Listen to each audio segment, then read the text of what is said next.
Luring enemies underground and catching them causes more harm than good. Even if I annihilate the enemies, reinforcements will continue to arrive. The situation is different from when we caught Jason. How much time is left before transformation is possible? Sky's mother, who had been silently contemplating, opened her mouth. In response to her question, I checked how much time was left before the cooldown of organic evolution expired. Less than 7 days remaining. That's enough time for the cult to find me. Zuzu, less than 7 days. Question mark. They will find our hideout before then, right? Yes. Question mark. How about I sneak into the water fortress before then? Zuzu alone. Huh. It'll take a few days for them to find his hiding place, so I'll find him as soon as possible. If you find her early, you can take her with you and leave here. This is how she meets number 22 on her own. It's not a bad method, but it still has a problem. What if number 22 doesn't follow her? If she resists when there is no time left, it will be a pain in the ass. If I just resist, it's fortunate. If you change your mind and attack her, it will be quite a pain. I don't think the Mother of Heaven will lose, but she is also a rancor. There is no way the battle will end quietly unless one side is completely overwhelmed. It would be a big deal if I got caught by a cult rancor while fighting. Not only Coldblood's life, but also her life is in danger. Her amber eyes shined brightly even in the dark and illuminated me. She knows she is putting herself in danger. Since the situation was not good, he probably spoke out with the intention of taking the risk. I can't leave her here. Heavenly Mother is someone who helps me survive. This card is too precious to be used up here. Zuzu. There is no guarantee that we will find number 22 before the chase team comes, so it is not possible. Question mark. Fighting with them is also dangerous. If you fight the cult, he'll be on the other side, right? To be honest, your image is not good. Zuzu, I know. I knew that, but it made me feel strangely bad to hear words criticizing her image come out of her mouth. It was even more so because he said it with serious eyes and not in a joking manner. My reputation is so crappy. Wait a minute. Image. An idea suddenly occurred to me. Just as I don't know about my enemies, there are many things they don't know about me. Just as I guess the enemy's capabilities in advance, the other side will act similarly, but it is impossible to predict perfectly. For example, things like sending the Mother of Heaven into the water fortress are things I wouldn't have even attempted if it were a game. Me in the game and me now. This gap may be a clue to a breakthrough. Zuzu. I just thought of this, how about this? Question mark. Huh. I started explaining the idea that popped into my head. At first, she listened with her head tilted, but by the end of the explanation, she was looking at me with a puzzled expression. Zuzu, what do you think? Question mark. Honestly, it seems ridiculous, but it might work surprisingly well. Zuzu, because it's something I can't do if I'm in the game. Question mark. Of course. It's something you would never do. She nodded as if she exactly agreed with what I said. But there are still a lot of issues. I think we need to adjust the parts that rely too much on luck. Zuzu's, of course. Time is tight to prepare before they come. I put her on my back again and quickly set off for the center. In the game, I overcame several challenges that everyone said were impossible. When it was not a rancor, it hunted rancors, and even when it was only a sub-adult, let alone an adult, it devoured many clans. Even after coming to this world, I was on the verge of death more than once, but I survived. It's the same this time too. Episode 310 Monster Hunting 1. 5 days have passed since Alkady, the family of Alshas, the captain of, defender of Burzin 02, died. The entire planet was moved by the unprecedented situation in which the captain of an imperial carrier died. Cults with the ability to track knowledge managers belonging to the surveillance office, warrior groups belonging to each organization, etc. In addition, the priests of the Eye of Revelation and the Society of Prophets, who protect Burzin 02, were mobilized. As others may not know, it was unusual for priests and prophets to participate in the investigation. The purpose of both groups is to eliminate entities that violate providence. In charge of problems that arise from within the empire, not from outside, such as searching for the Vortex 1 cult and eliminating spies. However, there is one reason why they intervened in Alkady's death. Although it was not known to the outside world, outspacers had recently been using unusual methods to undermine the empire. Previous attacks had been carried out by creating a bio portal on an empty planet and then summoning a large group. Once the portal was created, a huge amount of energy was generated, allowing the Empire to prepare in advance. But now things have changed. They improved the parasites that inhabited the bodies of worker bugs, and forcibly transplanted them into the bodies of captured cultists and various intelligent beings. Infected intelligences became their slaves and infiltrated several planets to prepare for an offensive. The good news was that there were no successful cases because the intelligence of the infected people was extremely low. Of course, there is no guarantee that this will be the case forever. Ever since the priesthood learned of the existence of parasites, they have prepared to prevent the infiltration of infected people. By distributing parasite tracking equipment and psychic technology that identifies the characteristics of infected people to members. It was for this reason that the vice captain took action against Alkady and their involvement in the investigation. However, although many people participated in the investigation, those who had been injected with parasites were not easily found. This is because Alkady's behavior was very different from that of a typical infected person. He behaved perfectly normally until he lost his life in Chizo's mansion. It was not easy to find anything suspicious in his movements. And he was treading into gray areas other than the legal ones in business. Since many cases were handled secretly without leaving any evidence, the investigation was bound to face difficulties. In the end, it was only 4 days after the investigation began that we were able to find clues about the person who planted the parasite.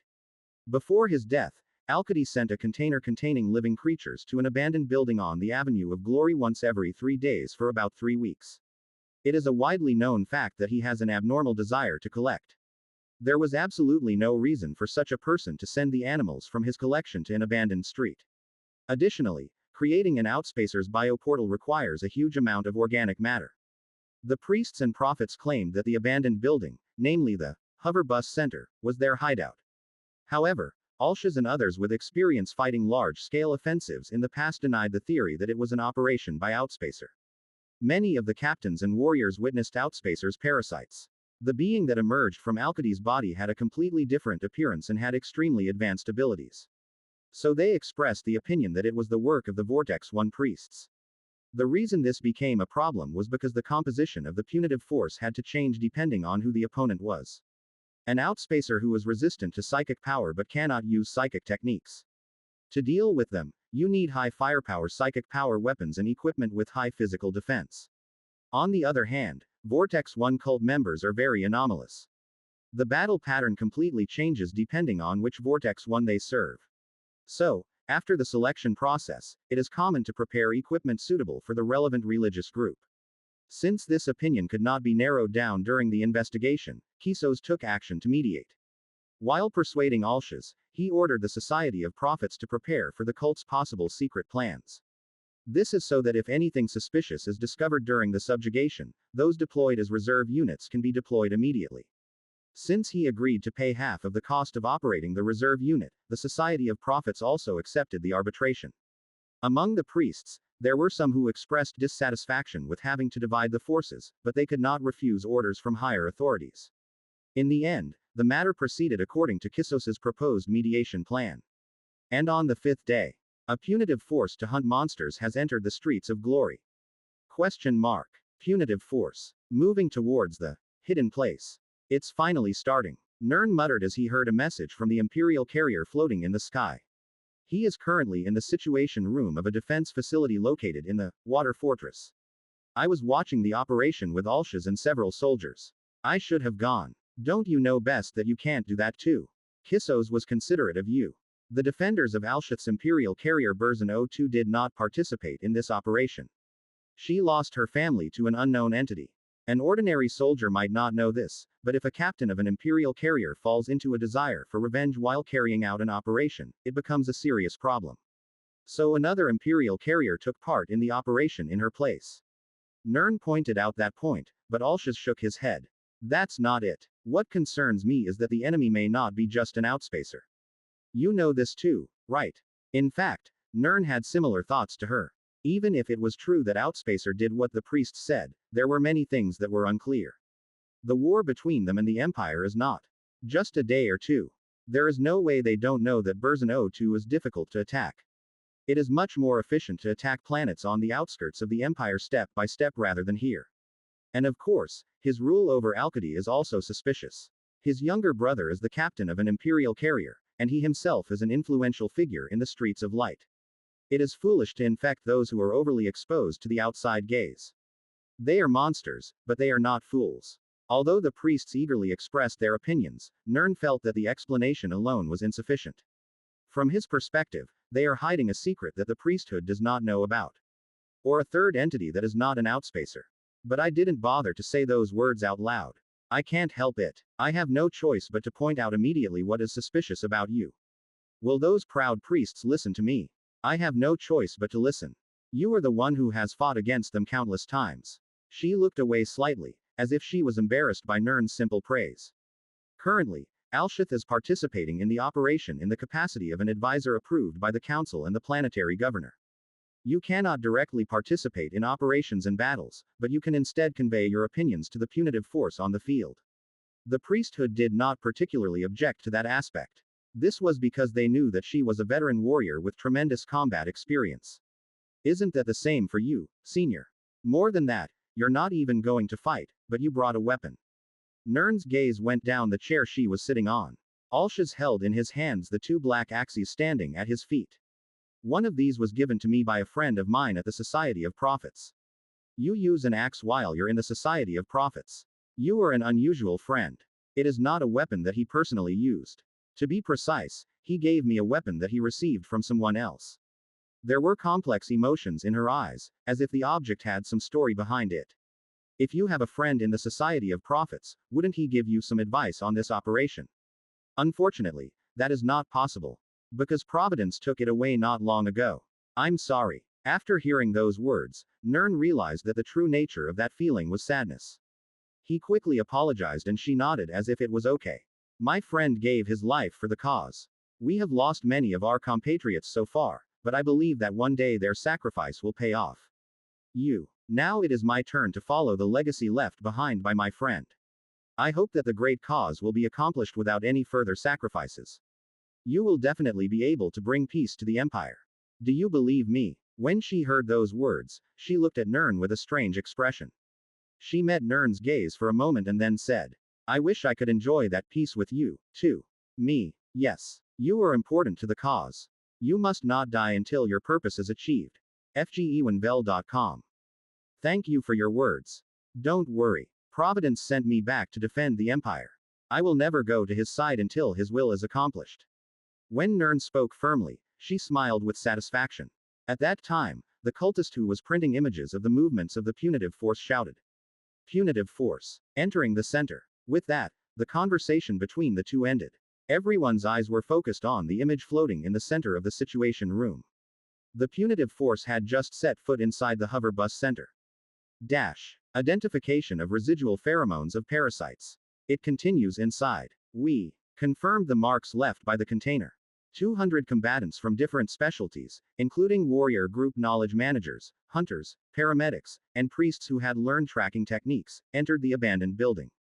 Outside the building, 2,000 troops were waiting to support them and be deployed in case of emergency, and ships of the mothership group were floating in the sky. The punitive forces followed the trail, leaving behind a siege that would never be breached.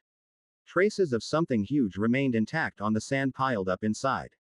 Veteran hunters who have specialized in tracking skills guessed that the owner of the trail was a bipedal creature at least 40 meters long. At least 40 meters. It's enormous. Looking at the size, it looks like the Queen's Guard. Or maybe a hybrid entity. Either way, this is not an easy opponent. Please relay this information to the ship. Yes. Knowledge managers sent the information sent by the hunters to the carrier battle group in the sky. Meanwhile, others were wary of their surroundings. There are a lot of people, but you don't know what trap the enemy may have prepared. Among the 200 people, no one let down their guard. The punitive force moved again after the knowledge manager finished his work. As they followed the trail, an underground staircase appeared in front of them. The Eye of Revelation priests, who had the strongest military power among the punitive forces, stood in front. They slowly descended, holding a long, 5-pronged pole in their hands into the darkness. Then a bright light emanated from the rod, illuminating a huge underground cavity. Traces found everywhere. That's strange. There are traces, but there is no contamination from the outspacer. It is too early to make any hasty judgments. It could be because the source is inside. The senior priests leading the group kept an eye on the passages throughout the cave. The traces are evenly spread.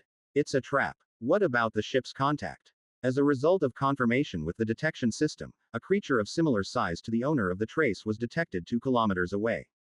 Good. In case the passageway collapses, a total of 4 teams of 50 people will move while maintaining distance. Contact the reserve unit above and ask them to install additional personnel and detection equipment in the cavity. It would be a good idea to check the computers in the center as well. The punitive force changed its formation in the hollow and moved into a large passage. For a while after entering, I felt that although it was old, it had been renovated, but as I got deeper inside, this feeling gradually disappeared. There were traces of a huge beast with blunt claws digging into the ground everywhere.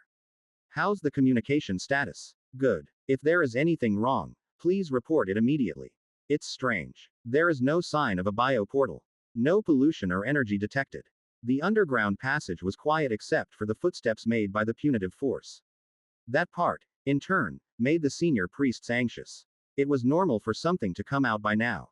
In order for outspacers to be active, there must be a source of pollution, that is, a nest. Bioportal. All of their activities, including breeding, evolution, and nutrition, take place on the nest. However, no nest was seen underground. It is rare for an individual, not even a queen, to wander around without a nest. However, it was not as if the cultists were hiding as some people said. Those who have lost themselves to evil beings commit human sacrifice, orgies, torture of victims, and other unspeakable acts. Since he is already out of his mind, he doesn't even hide the traces.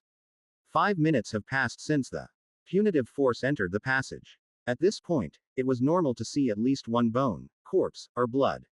What on earth is this guy doing? The same thought occurred in the heads of the senior priests. At a time when tension was rising in the quiet passage, the member of the company in charge of communications shouted. Bad communication. You're here. There will be an attack soon. Everyone prepare for defense. A punitive force that was prepared for battle in perfect order. Everyone drew their weapons and looked ahead. The light created by the priests and warriors in front cleared the darkness. There was something on the other side of a passage as bright as the ground. The being opened its mouth wide towards the punitive force as if to take away the light. And a green beam came out of its mouth and flew towards them. Activate all crew shields. Priests. All warriors at the front activated their shields, and the priests unleashed reflection, a powerful reflex technique. The heat rays that collided with the intangible barriers piled up inside the passage were reflected. The split green beam returned to its owner or bounced off the surrounding walls. And the walls and ceiling of the passageway hit by the beam quickly melted. It has an acid effect. Those with neutralizing liquid, prepare to spray. Wear the life support device attached to your helmet. Among the cultists, there are those who use poison or strong acids as weapons, so preparations for this have already been completed. The punitive forces quickly put on the gas masks connected to their helmets. Meanwhile, the strong acid it spewed out blew a hole in the ceiling above where they were. It was so strong that sunlight from above could shine through the holes. However, the senior priests did not panic and calmly identified the enemy. You can't move while shooting acid. Even if you get hit by reflected acid, you'll be fine. It would be a good idea to check whether the carapace is hard or for some other reason. Everyone start shooting. The punitive forces poured bullets from their respective weapons at the enemy. There was a deafening explosion and the ceiling of the passage collapsed. The collapsed ceiling was littered with building debris. As tremors occurred underground, some of the abandoned buildings above collapsed. In the meantime, the guy was still getting beaten up. Whether or not he knew that all his attacks would be reflected, he just poured out acid until the ceiling collapsed. After remaining motionless for several minutes, it stopped attacking and disappeared into the passage. Oh my god. It's incredibly hard. The current weapons are not enough. We need to increase our firepower. How's the communication status? It has become normal. The senior priests exchanged glances at the signalman's words. It's an entity that spews strong acid and blocks communication. This is my first time seeing a guy like that. A new hybrid. It's a big deal. Report the matter to the authorities and request support. What should we do? Shall we leave it to the ship from now on? If it is an object with radio jamming capabilities, it may be difficult to track it with a ship. I'll keep tracking him just in case. Following the decision of the senior priests, the punitive force began tracking him down again. However, unexpectedly, I was able to meet him quickly. In the narrow passageway, it once again hid its body and revealed only its head. It's toxic mold. Priests prepare for air impact. Don't let mold spread in the air. Unlike before, what he vomited was not acidic liquid, but a lump of malicious fungus. It moved its neck and fired disgusting projectiles at them. Oh, it hurts. It hurts. Spray disinfectant. Hold on a little. The parts touched by the mold rotted rapidly. A lucky few survived with first aid, but others did not. Is it because of the sudden change in attack? This time there was a victim. Just like before, it continued attacking for a few minutes and then ran away. The same thing happened when the guy disappeared and communication was reactivated. However, this time there were casualties, so we had to spend a longer time on the passage than before. While other members worked diligently to help the casualties, the senior priests discussed the second enemy they encountered. Did you just see him? I saw it. The guy's head is different. Okay. It had no eyes and its horns looked different. The shape of the head has changed since when I shot the acid. Do you have the ability to transform? I don't know. I'd better report it first. What has become clear so far is that it has the ability to disrupt communication due to its size and that it has more than 2 types of attack methods. They reported the information they had confirmed to the top and then set off again. And on the third encounter, more people died than on the second. It's not the communal level in the center's basement, but it's a fairly spacious space. That's where he made a surprise attack. This attack did not fire malicious fungal projectiles or acid. In fact, it was a much simpler attack than that. It moved at a speed so fast that it was invisible to the eye and hit the subjugation team members with its head. As I confirmed when I first encountered it, its carapace was incredibly hard. The members who collided were literally torn to pieces. The punitive force tried to counterattack somehow, but it was difficult to even find the guy. This is because he disappeared as if he had assimilated into an earthen wall. The guy who turned 10 warriors one by one into chunks of flesh flew across the passage. Damn, it was so fast I couldn't see it properly. Did anyone see it? I looked and something was strange. It has shrunk in size. What size? Okay. It didn't seem like it would be even 10 meters, let alone 40 meters. What happened? Could it be that there are other creatures here? For now, the request for support has been completed. When the unit comes, we will move together. There were still about 180 members left, but they decided to go safely. Since its identity is unpredictable, it is dangerous to move hastily. And before the reinforcements arrive, the fourth raid occurred quietly. A voice was heard from the group waiting for them. Someone was calling them from across the aisle they had passed. I'll move the injured out first, so come this way. At first, no one thought it was strange. Believing that some of the support units had arrived, the members helped their injured colleague and followed the voice. If the senior priest had not been with them, and if the signalman had not tried to confirm this through communication, they would have fallen into a trap without any move. Because there was a guy there. From the rubble of the building piled up in the middle of the passage, the guy was calling out to them with only his neck and head exposed. This time too, the shape of the head was different. The appearance itself was similar to when I first saw it, but the color was pink. The guy who was imitating the voice crushed all the injured members and hid in the rubble. We searched the surrounding area with the real support unit that showed up late, but there was nothing. Although we found a few small holes that were only a few tens of centimeters wide, it was impossible for that large animal to hide inside them. In the end, they returned to where their comrades were, losing only the wounded. Imitating voices. Is that possible? It seems like whatever happened has become clear. That's right. It's clear that his abilities change every time he changes his head. What kind of monster did the Queen create? No, now I don't know if it's an outspacer. Maybe it really has something to do with a cult. If you're talking about masquerade, then probably not. If that were the case, a major disaster would have already occurred. There were a total of 250 members here, including the support unit, but the senior priests could not shake off their anxiety. The anxiety that an unknown enemy was lurking underground somewhere, watching them, oppressed them. And the communication that arrived from above drove a wedge into that anxiety. Please say that again. What did you say just now? The advisor opined that the creature you are dealing with looks similar to a three-headed demon. We know about it too. Does he have the ability to transform? Or rather, how on earth did they get here? Question mark. An advisor contacted the Prophets Association and the Temple Guardians to investigate this matter. The results of the investigation are: retreat Chijijik. Communication is unstable. Quote ellipsis dot quote. A clue to the guy's identity was obtained, but no one was happy. The Devil's fifth attack is approaching the punitive force. Episode 311 Monster Hunting 2. It's going well. The surprise attack a little while ago was quite successful. This is because one of the Eye of Revelation priests who was in charge of command was eliminated. Those who were preparing for battle in the cave didn't seem to know, but there was another secret passage beneath their feet. It is a small side road used by the slow-moving No.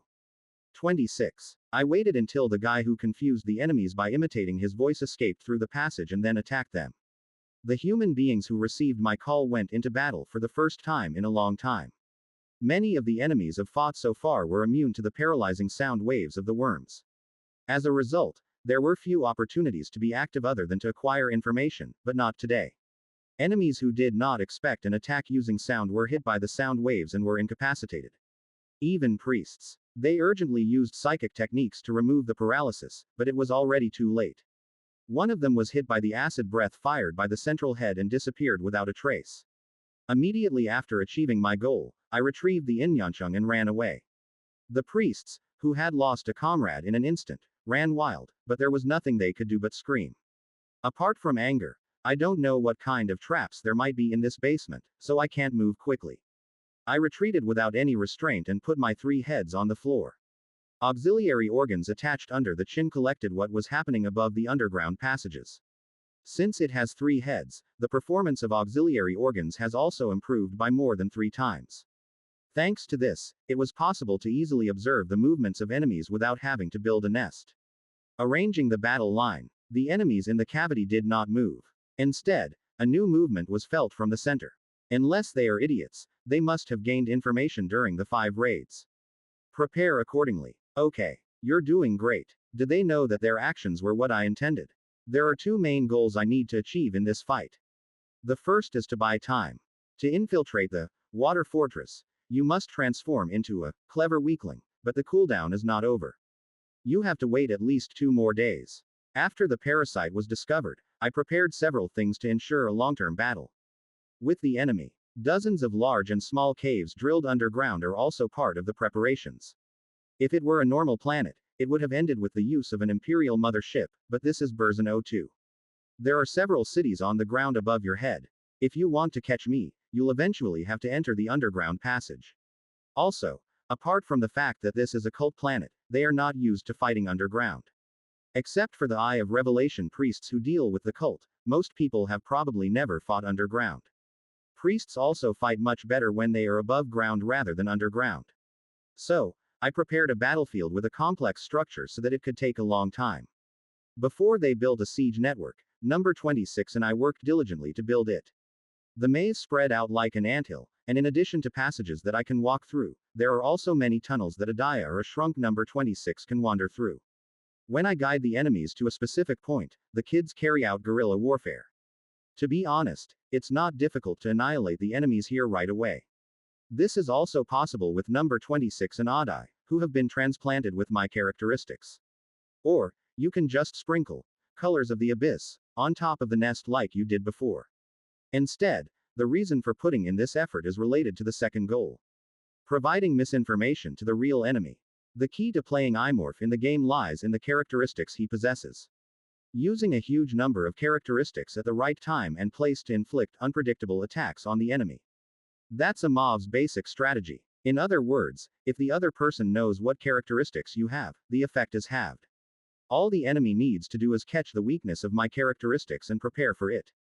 Therefore, Imorph must hide his characteristics and think of new ways to use them every time. Otherwise, no matter how strong your characteristics are, you will inevitably be left out.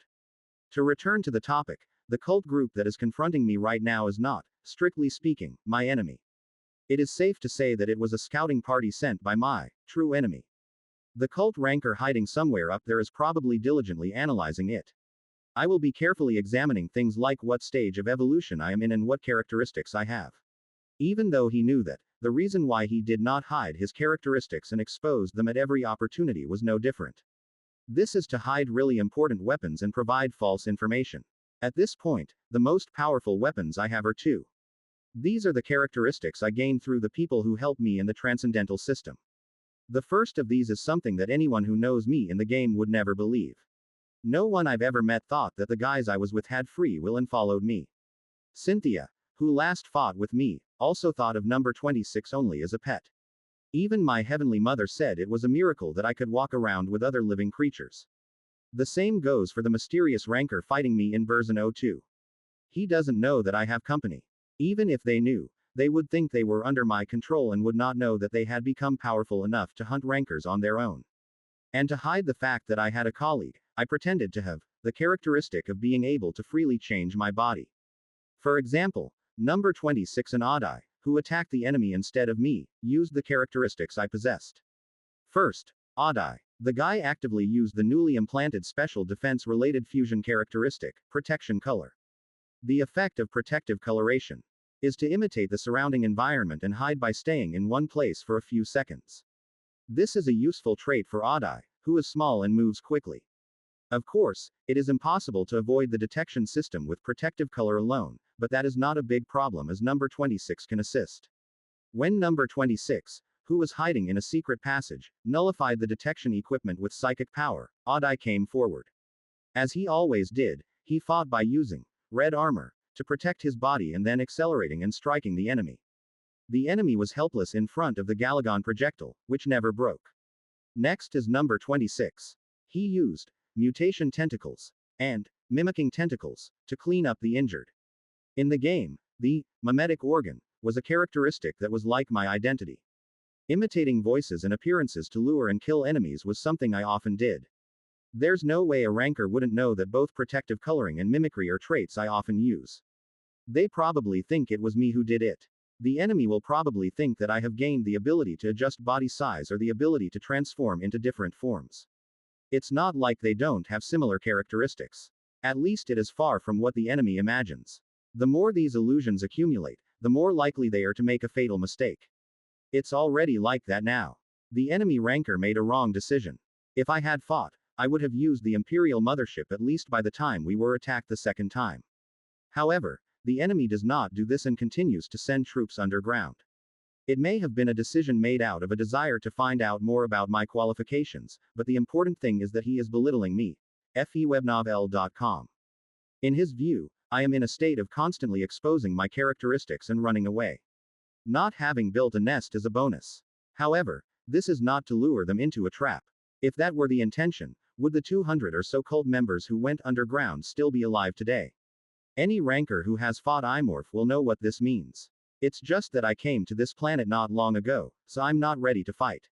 Even if I am a notorious opponent, wouldn't it be worth a try in this condition? You must be thinking so. If the enemy looks down on me, I am grateful. Because I didn't come to this planet to fight them. I lifted my head off the floor, hoping the enemy would think I was vulnerable. They are still busy reorganizing. It looks like it will take more than an hour at the shortest.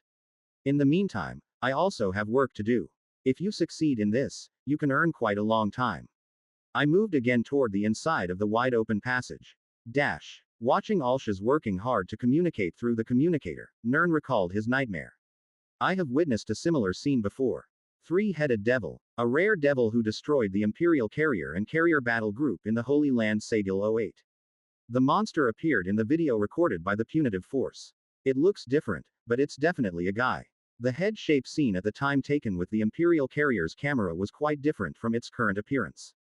The number of horns has increased now compared to then. Moreover, the size has also been reduced to an incomparable degree. That guy was hiding with only his head sticking out, but Nern noticed it right away. The fact that the guy's true identity is his enemy. Nern told Alshas the truth. Since these were the words of the only person on this planet, or rather this planet, who had seen the monster in person, she immediately took action. After knowledge managers compared the records related to him with the records of the Punitive force, his words turned out to be true. Knowledge managers estimated that it was likely the same entity as the demon that caused the Sagil 08 disaster. The commanders were in an uproar when they realized that the opponent underground was a three-headed devil. The good news is that it appears to have weakened. The size was reduced and there was no powerful breath that set the entire carrier group on fire. If the enemy had the same specs as what they had seen before, those who went underground would have already died. Alshas pointed out that fact and calmed the commanders. Meanwhile, the temple guardians, monster experts, and the fully armed Eye of Revelation priests were dispatched to request the summons of an Imperial carrier stationed on another planet. Since it was impossible to launch an orbital bombardment on a planet that was one of the top 5 in the Empire, the summons to the Imperial carrier was rejected, but all other opinions were accepted. The elite troops of the Temple Guardians, who have currently received a request for support, are on their way to Burzin 02. The priests of the Eye of Revelation also dispatched priests with outstanding military power, such as the vice captain, to the underground. The fully armed priests have already headed to the Avenue of Glory, so they will soon join the punitive force. Nern felt fortunate to see Alshaz making good use of his position as an advisor, but at the same time felt a very small sense of anxiety. It is true that the devil has become weaker. However, it is questionable whether it will be really easy to defeat. For example, it showed its head a total of 4 times during 5 raids. 3 of them were similar to the monsters Nern had witnessed. The head that used acid breath resembled the head on both sides of the head that shot corroding flesh in the center. However, the pink hair imitating the cult's voice felt different. It clearly looked the same as the head in the center, but it felt different. Just like any other living creature. What if there isn't one? What if he has helpers or other monster minions? Currently, whether it is the subjugation force or Alshaz, the strategy is focusing only on one 3-headed demon. However, if there is not just one but many people, you could face a big disaster. No, it won't matter anyway. This is Burzin 02. It is impossible for him to survive here, one of the core planets of the Empire. Even if it increases from 1 to 2, it only takes more time. He dies here. The only regret is that he can't kill the guy himself. He wanted to join that punitive force, but Alshaz wouldn't let him go. His favorite junior wanted him to watch his enemy's death from a safe place. But if there was a chance. That was the time when I was thinking about that and pondering my regrets. A message appeared on the terminal pad on my wrist. His eyes widened greatly when he saw the message. What? The person who sent the message was Minsuk Eugene, a deacon who served Seon Eugene. As soon as his owner and Lila Chamberlain saw the video sent by the punitive force, they ran outside. Why on earth? It is true that Seon promised to help him get revenge. It is also true that she was given a detailed explanation of the 3-headed demon who was seeking vengeance. However, taking action immediately after seeing the video is a different matter. The thing's appearance was also very different from what he described. But what does it mean to move so immediately? No way. That was a reaction that only those who knew him well could show. Just like Nern. Episode 312 Monster Hunting 3. Multiple cults walked in a dark underground maze. Most of them wore suit-like reinforced clothing, but some wore very large armor. Their true identity, which appears to be 2 heads taller than the surrounding cults, is the fully armed priests of the Eye of Revelation. The reinforced suits they are wearing are special reinforced suits made to fight against the Vortex 1 cult. No matter how skilled a cult is in psychic power, it is difficult to remain sane if exposed to the power of Vortex 1. Even warriors who had been trained for decades often turned into madmen in a split second while fighting cultists. To prevent this, the priesthood provides means to protect the most important warriors. The name of this reinforced uniform issued to the most elite priests is the Heresy Interrogation Uniform. This equipment is made by processing a large amount of nova metal into dark matter and provides immunity to various energy attacks. In addition, it has excellent physical defense and can withstand bombardment from battleships. In terms of defense alone, it is superior to its rival, the Yongleinbach, of the Temple Guardians. The downside is that it cannot receive any assistance from psychic techniques that are helpful in combat due to its unique resistance effect, and that it is very heavy, making its movements slow. Moreover, some of those currently underground were carrying special weapons. The warriors standing in the middle of the group are walking in pairs while holding one weapon. The name of the weapon, which looks like a spear wielded by a giant or a mythical being, is Slayer. It is a remodeled version of the Demolisher, mainly used by the Temple Guardians, into a standard heavy weapon. Although it is an entry-level model, it is large in size and has far superior firepower than the Demolisher. Thanks to this, it is mainly used when fighting outspacers with hard shells. Considering the specs of the being they had to deal with now, the Slayer was absolutely necessary, so they brought it with them.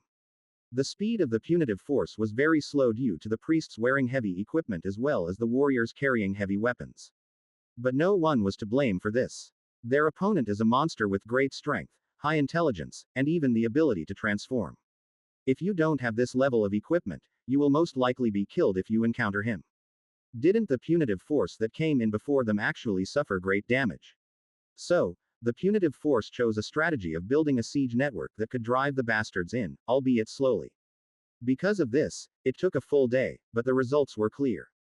In addition to them, there are now thousands of cult warriors waiting underground at each location. When the punitive force or the warriors waiting at each point encountered the three-headed devil, the warriors at other points reconstructed the siege network targeting the devil's movement path. While the siege was being built, it attempted to attack the defenders and punitive forces at each point, but the damage was minor. Conversely, the punitive force succeeded in injuring the man. About 3 hours ago, while they were moving ahead of a crossroads, this guy suddenly appeared in front of them. Strongly acidic liquid and chunks of corrosive mold poured out from the mouth of this hideous-looking creature. 2 types of attacks came, but this time, the punitive force was properly prepared. The punitive force led by heavily armed priests easily defended against the attack. While the priests blocked the attack with the Inquisitor's defensive effect, the warriors holding the Slayer began shooting. Even its hard shell could not block the Slayer's material decomposition bombs. 2 of the eyeless head's horns were hit by bullets and destroyed. It probably didn't expect this, but it ran away as soon as its horn was damaged. The punitive force was greatly encouraged by their first success after entering the underground. Because if you can hurt, you can also kill. It didn't show up again after that. Instead, he simply used his unique voice imitation ability to deceive the punitive force. However, from the point of view of the punitive force, there was nothing to regret. The longer the game of tag lasts, the more advantageous it is not the guy, but the punitive force. The owner of this planet is a cult. The punitive force can receive unlimited support, but they are not bastards. And in a few hours, reinforcements from the Temple Guardians will also arrive. If experts in monster hunting join, the battle will definitely turn towards the punitive force. Movement occurs within 500 meters ahead. It's going smoothly. Please share with priests in other branches. Yes. The vice leader of the Eye of Revelation priests, who served as the temporary commander of the punitive force, nodded at his subordinates' words. The warriors holding the Slayers were ready to fire at any time, and the priests wearing the Inquisition uniforms tightened their hands holding their weapons. The sounds of the cult members breathing and footsteps as they moved were made on the dirt. As the distance between the point where the movement occurred and the punitive force gradually narrowed, a sound was heard. Everyone stop. Everyone stopped moving at the vice captain's words. In the silence where not even the sound of breathing could be heard, a sound was heard again. Help me. In the darkness yet to be revealed, someone was asking for help. However, the vice captain did not move hastily. Is there a waiting point around here? There is one. How can I contact you? The subordinate who quickly made contact shook his head. The vice captain immediately gave an order. Everyone be careful. He's nearby. Yep. If you see something moving, start shooting immediately. It's an order. Until now, he had been deceiving them by imitating their voices. It is unlikely that that opponent is an ally. Moreover, the above had already issued an order in this regard a long time ago. It can imitate the voices of other intelligent beings, so if in doubt, attack immediately. The punitive force that received orders from the vice captain slowly walked toward the sound of the voice. Help me. Help me. No need to worry. Be faithful to your duties. I will take responsibility for everything.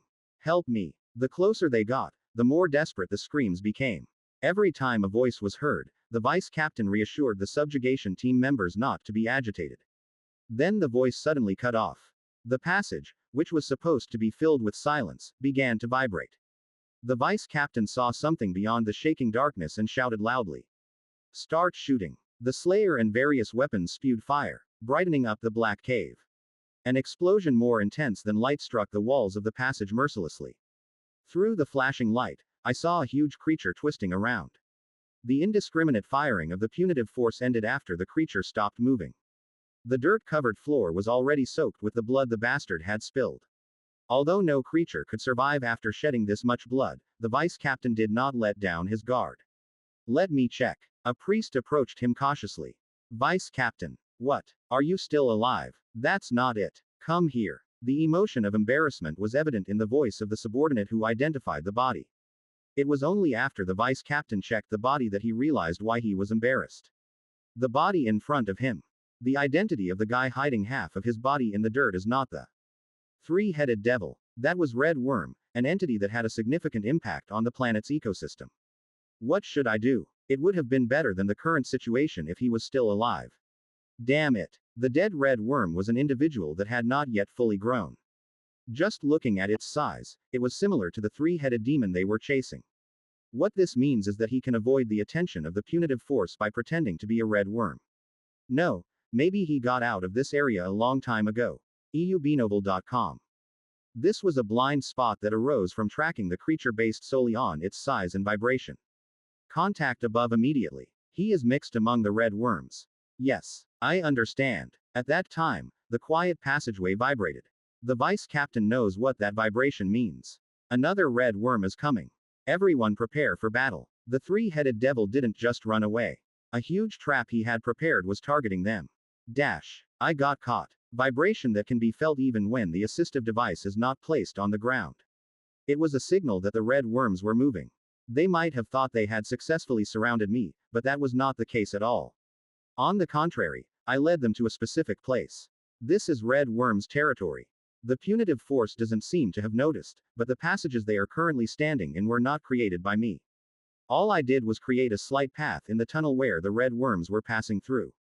He also did not forget to make his voice heard to the enemies while leading them to red worms territory. Thanks to this, my enemies made the serious mistake of thinking that I was the only one imitating the voices of others under the red desert. The ranker knows what he did wrong, but it's too late to turn back now. There are two ways for the ranker to catch me here. Either come down and chase me, or kill all the moving red worms. I'll probably choose the latter. If the other person was smart, he would have figured out that I had induced this situation. Their guard against me has heightened, but it is unlikely that I will enter the underground directly. However, it is not easy to come all the way here and take out the Imperial mothership. Destroying Burzin 02 is a completely different matter than bombing a sacred site. No matter how I destroy it, what if I don't die? Will my opponent be able to take the risk of having to fight me in an empty universe without anyone's support? Therefore, the only way the enemy ranker can choose is to kill the red worm to facilitate tracking me. The problem is that that was my real intention.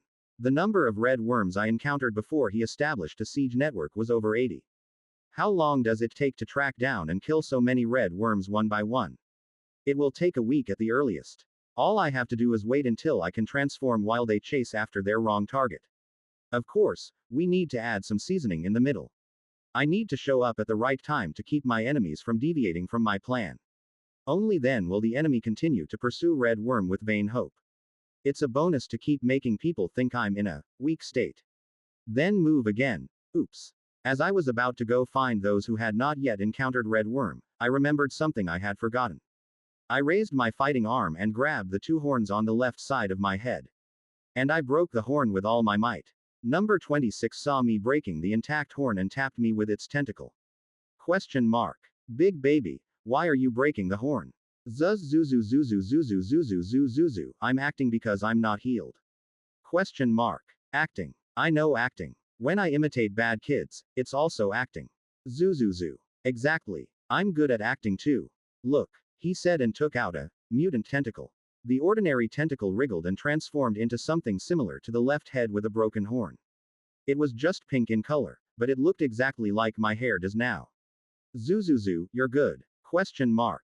I'm good. Zuzu zuzu zuzu zuzu zuzu zuzu zuzu. When you meet bad kids, do what you normally do. Question mark. Yes, it's acting. The guy who had changed his tentacles to their original ones climbed on top of my head. After that, I went around with him and played tricks on the enemies. Even after Oddai joined along the way, the plan did not change. As expected, the enemy chose to reduce the red worm. However, a lot more people were sent underground than I expected. I never thought they would even mobilize the temple guards. The temple guards are the priest's bodyguards and experts in monster hunting. Originally, they were not stationed in Burzin 02. This is because there is no need to do so because there is a priesthood of the Eye of Revelation. However, seeing warriors wearing dragon uniforms walking around here made it clear that they had been hastily brought in from another planet. I guess you really want to catch me. But the method was wrong. Numerous people mistook Red Worm for me and wasted time killing him. Thanks to this, I was able to survive underground for 2 days without major damage. An hour to go. After about 1 more hour, the cooldown for organic evolution will end. After that, you can leave this place in a transformed state. Heavenly Mother and PS-111 had already made preparations to escape me a long time ago. He must be waiting for me at the meeting place out there. Before I go, should I try to keep the enemy far away one last time? Zuzuzuzuzuzuzuzuzuzu, I have business to do, so I'll go first.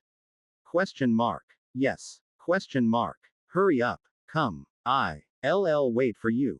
I patted number 26 and Oddeye, who had worked hard so far, once and sent them off first. I left them behind and headed towards the direction where the cult group was gathered. When the distance between them was short, my auxiliary organs sensed a strange energy. These underground cults never moved in small numbers. However, this feeling of popularity that I feel now was never the feeling of the majority. And I think I definitely felt this familiarity somewhere. The being coming towards me showed very faint footsteps and refined movements like a machine. It was clearly the movements of someone I had encountered in person, but I couldn't remember when I had seen it. Just in case, I prepared my acid breath in the direction the opponent was coming from. The moment the suspicious-looking owner appeared from beyond the cave, I fired my breath. A cannonball of green, gritty liquid traversed the passageway and hit its target. Acidic mucus. Nothing has changed. What? The other person's voice was heard in a passage filled with acidic smoke. Then, an intangible wind blew through the fog and ripped off one of the horns on the center's head. How can this be? Do you remember me? I was more surprised by the other person's identity than by the fact that the tip of the horn was cut off. Long black hair, a slim body, and eyes with a cool, calm glow. Of all the people I have met, there is only one person who has these characteristics. The first powerful enemy I faced after falling into this world. A genetically modified human who was defeated by me after a battle for his life. Seon Eugene. She, once dead, emerged from this dark underworld. Episode 313 Monster Hunting 4. Seon Eugene, wearing the white reinforced suit, White Maiden, glared at that being in the dark. An unknown being who in the past killed the assassination target of Seon Eugene, and also murdered her. The monster that had been tormenting her in nightmares for a while was discovered underground on an unfamiliar planet. It has become so strong that it is unrecognizable. Even when fighting her, he transformed his body once. It was a change that could easily be called evolution. The same goes for the guy in front of her right now. I couldn't even guess how much it had evolved to look like that. But she wasn't afraid. That guy is also one of the targets she has to kill. There's only one thing she needs to care about. All the senses in my body were focused on his movements. The carapace surrounding the monster's body clicks together to make a subtle sound. When she read that he was about to move, she kicked the ground. As expected, the left side of its head hit the spot where she was. She jumped into the air and dodged it, landing on the monster's neck and running straight ahead. The right head turned towards her with its muzzle wide open. Next, a lump of black mucus poured out. Seon raised his right arm forward while running. The White Maiden reinforced suit she wears can change its appearance as the user desires. The reinforced clothing covering the wrists unfolded like a funnel and transformed into a large shield. She transformed her left arm by turning her arm into a shield to defend against the slime. This time, it wasn't the reinforcement suit that changed, but her body itself. The Galagon genes injected into the body were expressed, and a silver blade emerged from the back of the hand. That's when I tried to cut off the left side of his neck with a blade. The bastard read her intention and cleared his throat loudly. Because of the loss of balance, the blade only made a scratch on the carapace covering the neck. The guy's arm flies towards her as she falls from her neck. Even if you protect your body with a reinforced suit, if you get hit by that huge hand, you will be reduced to a pulp. She jumped into the air and narrowly avoided his arm. But that wasn't the end of its attacks. This was because the tentacles protruding from its back had already reached her. The tentacle, which had 6 appendages, was almost as long as a corvette. It is impossible to avoid this. She hastily created wings on her back. She spread her glide-shaped wings and quickly retreated. The appendage attached to the tentacle narrowly missed reaching the tip of the wing. But the guy hasn't given up yet. The head of the creature that had its snout on the floor moved again. Its maw rose up to devour her while she was floating in the air. Seon returned his right arm, which had turned into a shield, to its original state and quickly pulled out the plasma pistol from his thigh holster. The area she is targeting is inside the guy's mouth. A green light bullet was lodged in the wide-open snout. Grr. It's a small weapon, but it's definitely a plasma weapon. It doesn't seem to have caused any serious damage, but it was effective enough in slowing down the enemy's attack. While the left head tilts its head in frustration. She widened the distance between herself and the bastard. Strong. When they fought before, she had the upper hand. Although she was cruelly defeated because the bastard attacked her weak point while she was off guard. But now he overpowers her. There is no comparison in size or power. She has a slight advantage in terms of speed, but that is not a big difference. The durability is also enormous. Even though a plasma bullet was placed inside his neck, he was still fine. Even though the inside of the body is not protected by a carapace, it has incredible durability. The perfect biological weapon. The being in front of me was the Eugene family's long-cherished wish itself. If the shadow created by the Eugene family is a genetically engineered weapon that is at least one generation ahead, then it is a being on a completely different level. If you asked her if she could win against such an opponent, or if she could hold on, she was skeptical. But, still, there is a reason why Seon is standing here. Because she also had a secret weapon. Lila Chamberlain, who came down to the basement together, is hiding with the relic, Abyss Destroyer. It is a plan with many uncertainties that have not yet been resolved. Still, if things go according to plan, I'll be able to give that guy a proper punch. With that hope in mind, I rushed at him again. Dash. How did you survive? I thought as I was struck by the flying sword energy. Seon Eugene, the girl who doesn't stop attacking even though she knows it's useless, is already dead.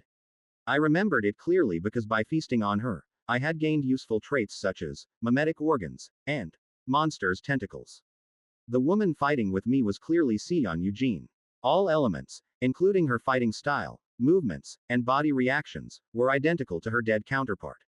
The element of randomly reviving the dead in space survival is not completely absent, but it is extremely limited. Besides, this is not a game, this is reality. It is questionable whether the characteristics or equipment that resurrects the dead will work properly. Then there is only one answer. Clone human. The enemy fighting me is most likely a clone prepared by Seon Eugene in advance. While she was thinking about her opponent's identity, a yak horn sprouted from her temple. In that state, she swung her arm with Galligan's claws sticking out. The sword energy, much stronger than before, was aimed at my auxiliary organs.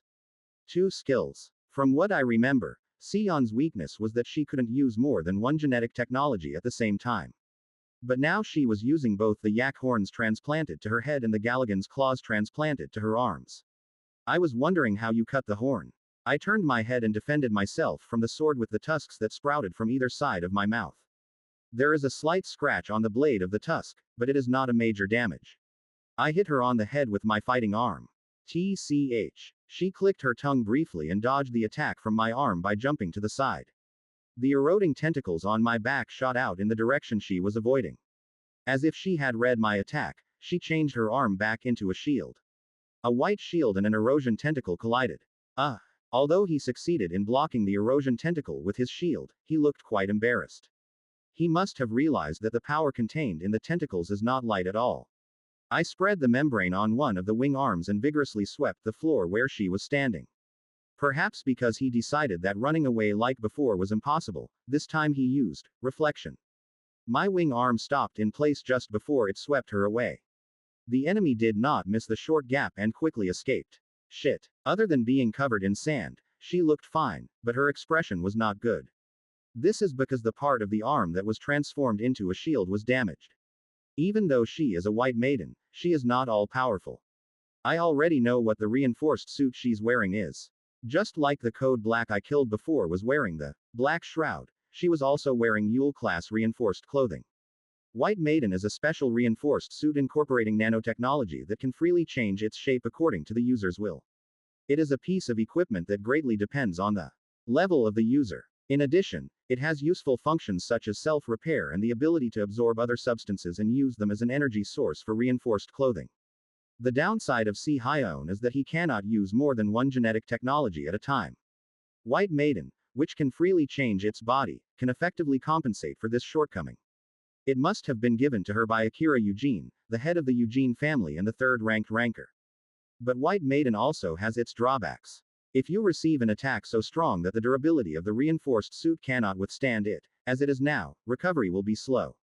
She might be equipped with other auxiliary equipment, otherwise she wouldn't be able to withstand the attacks of the adultomorph. I looked down at the black-haired woman who gritted her teeth and glared at me. Seeing as he's wearing a top-of-the-line reinforced suit, I think he's Seon Eugene's clone. Her appearance was very different from a typical clone. Due to the setting, Star Union's clones do not even have their memories completely transmitted. This is due to various reasons such as loss of memory data that occurs during the transmission process and inconsistency between the body and memory data. But looking at his actions, he clearly remembered that he was fighting with me. It's as if memories were transferred to me after my death.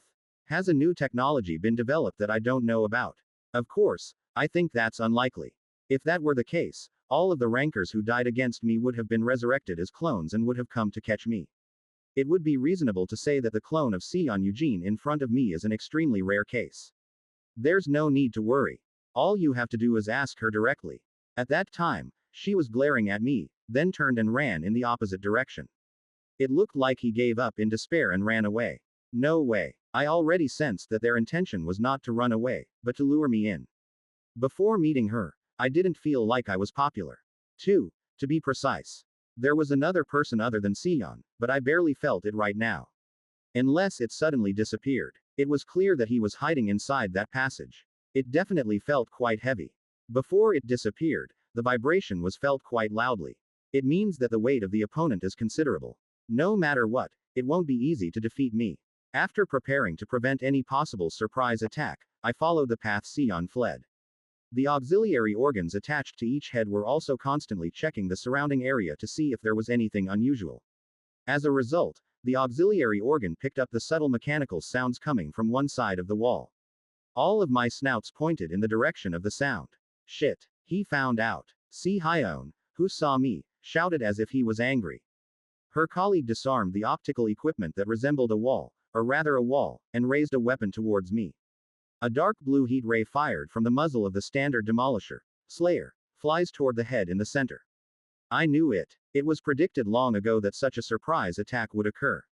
I followed Seon and activated the variable biological weapon in advance. The object of mutation is the head. The ice horror's thick carapace protects its central head. Of course, even with the ice horror's shell, it is impossible to completely defend against high firepower material decomposition bombs. Instead, its incredibly thick shell is effective enough to protect important organs, including the brain. The Slayer's heat ray only punctured my carapace and did no further damage. Get back. The enemy wearing a uniquely designed reinforced suit was just staring at me blankly, as if he didn't expect me to be fine. I strengthened my legs to give back as much as I had received from the enemy. A huge body measuring 60 meters in length accelerates. What? The enemy seemed to come to his senses only after seeing me rapidly approaching. The enemy, wearing a unique reinforced suit, let out a machine-modulated scream and hurriedly avoided me. When my reinforced head hit the wall of the passage, the surroundings shook as if there was an earthquake. In that state, I strongly swung my right tail with its claws attached. The enemy who had dodged to the side hastily activated his shield, but it was a wrong decision. The moment it was hit by the claw at the end of the tail, not only the shield but also the shield activation device on the wrist was completely shattered. Boo! The enemy hit by the tail flew like a cannonball fired from a cannon and landed on the wall on the other side. It's solid. The reinforced suit the enemy was wearing was not broken by the current attack, perhaps because it was a type with extremely high physical defense. Of course, as if the shock wasn't fully absorbed, there was a strong smell of blood coming from the enemy stuck in the wall. Now all that's left is Seon and Eugene. I strained my neck and pulled the heads off the wall. And when I turned my head, she was standing at the end of my line of sight. She was holding items that looked like they had just been pulled out of the dirt. Gotcha. Seon mutters coldly, as if what he had just seen was just an act. She put the crystal in her hand into a device that looked like a cordless vacuum cleaner. Then the crystal began to spin violently and emit an eerie light. Question mark single quote. She filled square gin. Is filled square filled square filled square filled square filled square of filled square filled square filled square filled square filled square filled square filled square filled square filled square filled square. What? Images suddenly appear before me. Because there were so many mosaics, I couldn't see anything. However, I know very well what this phenomenon means. Predator sense. When I realized that fact, I quickly covered my head with my wing arms and fighting arms. As soon as I bent down, an eerie light engulfed my body. I didn't feel any pain. No, I didn't feel anything. I felt a light breeze pass through my body. Just as I was about to think so. Blood flowed from my mouth. At the same time, I felt excruciating pain coming from my fighting arm. The two fighting arms near the sides twisted wildly and then suddenly shrunk. Is this what it feels like to be forced into a mummy while you are sober? I haven't felt this much pain since I was hit by the Watcher of Fear, with the color of the abyss applied. My legs became weak due to pain beyond my imagination. As this. And it wasn't just the pain that surprised me. A translucent text box appeared in front of me. That was something I had never seen before. I need to come to my senses. Now more than that, there is a very dangerous enemy in front of me. I somehow used strength in my wing arms to raise myself up. Why don't you die? Isn't it an outspacer? Seon Eugene, who seriously injured me. When I looked at his face, he seemed surprised that I wasn't dead. Question mark. Grr. Shit. She took advantage of the fact that I was still unable to move properly and ran away with my injured colleague. It was dangerous. If she had just used that weapon again, I would have been done. After she disappeared, I swept up the dirt scattered everywhere with my wings and stuffed it into my mouth. Thanks to mineral digestion, which is an environmental adaptation characteristic, the regenerative effect can be increased even by eating soil. Efficiency is not high, but now is not the time to question that. As I dug up the dirt, the pain gradually subsided. The bleeding inside his body stopped and he recovered enough to stand on his own two legs. However, the combat arm did not return to its original state. I could see why this was by looking at the semi-transparent text box. Question mark single quote. Filled square filled square filled square filled square filled square. Destroyed the genetic essence of outspacer. The parasitic colony trait is deactivated. To reactivate the trait, you must feast on the relevant genetic essence. Seon Eugene used it against me. Getting rid of a morph's characteristics. It was a weapon that destroyed genetic essence. Episode 314 Relic 1. If you ask people who are new to space survival what a morph outspacer has in common, most people will get similar answers. Both were created with the motif of famous alien creatures. The similarity isn't just in appearance. If you actually play both races, you will get a similar feeling to the original. The appearance of the individual varies depending on the genetic base of the infected organism, or the operation of a huge colony to obtain more genes, etc. Let's change the question slightly. What if you ask players who have played the game for a long time? At that time, you will receive an answer like this. The two races are said to use genetic essence as a resource. The reason amorphs and outspacers prey on other living things is to steal the genetic essence contained in that living creature's body. The key is to evolve oneself or a colony by characterizing the characteristics of the owner of the gene. So when do amorph and outspacer players feel the most trouble? Needless to say, this is when problems arise with the characteristics themselves, which are the core of the game. When you acquire a trait that is disadvantageous to the owner, when you die and lose the trait, or when you are unable to use the core trait for some reason, the game itself becomes difficult to the point where it becomes impossible. So, if you are a player fighting both races, you should pay attention to preventing your opponent from utilizing their characteristics. Physically removing the part that activates the trait, using equipment or technology that nullifies the trait effect, etc. However, there is no case where the opponent's characteristics themselves are deactivated or completely eliminated. If that were the case, it wouldn't have been easy for me to become a ranker. There are some characteristics that have similar effects, but it's not something you can see here.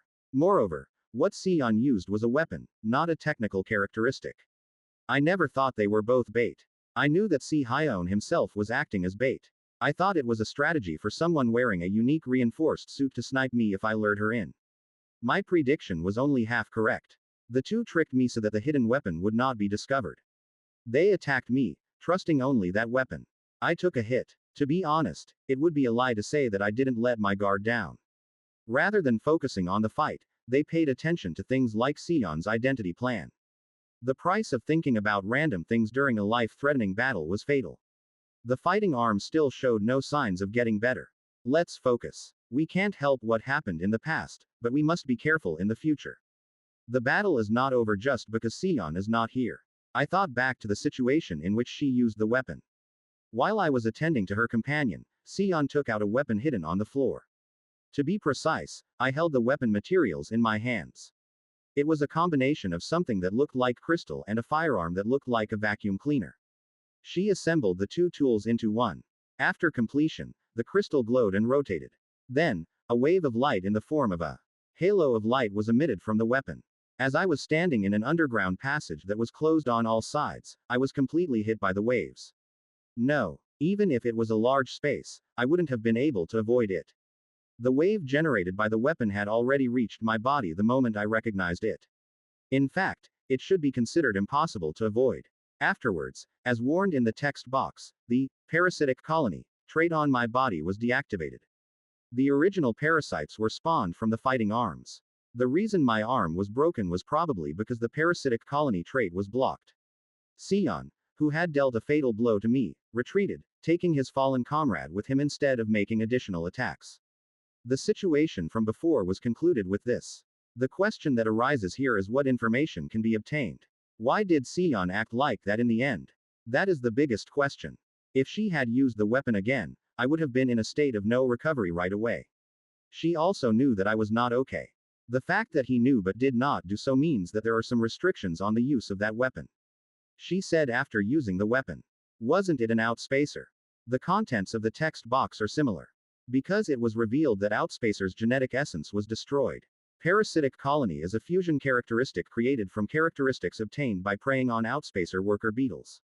This can be said to be the only Outspacer-related characteristic currently in my body. In other words, her weapon is a type that targets and strikes. So, as specified by the user, only the Outspacers were selected and a killing wave was fired.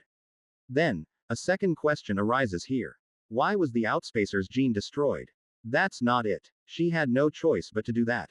It is true that I enjoy using parasitic colonies, but I think it is unlikely that she knew about it and shot it. Rather, it is reasonable to believe that it was because I decided that my identity was an Outspacer. The prerequisite is that the user must know about me. If it were a game, the weapon would work by entering my race name, but this is reality. It can't work that way. It's probably a form of creating waves based on genetic information.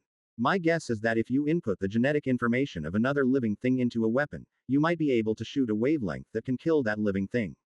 I'm not sure, but that seems most likely right now. However, even if I summarize it up to this point, I cannot completely explain why she did not attack me. Even if I designate it as a metallic gremlin or another creature and shoot it, it can still cause damage to me. It's not that I didn't do it, it's that I couldn't do it. In my opinion, Seon Eugene is not a person who would miss a golden opportunity to kill me while taking care of his colleagues.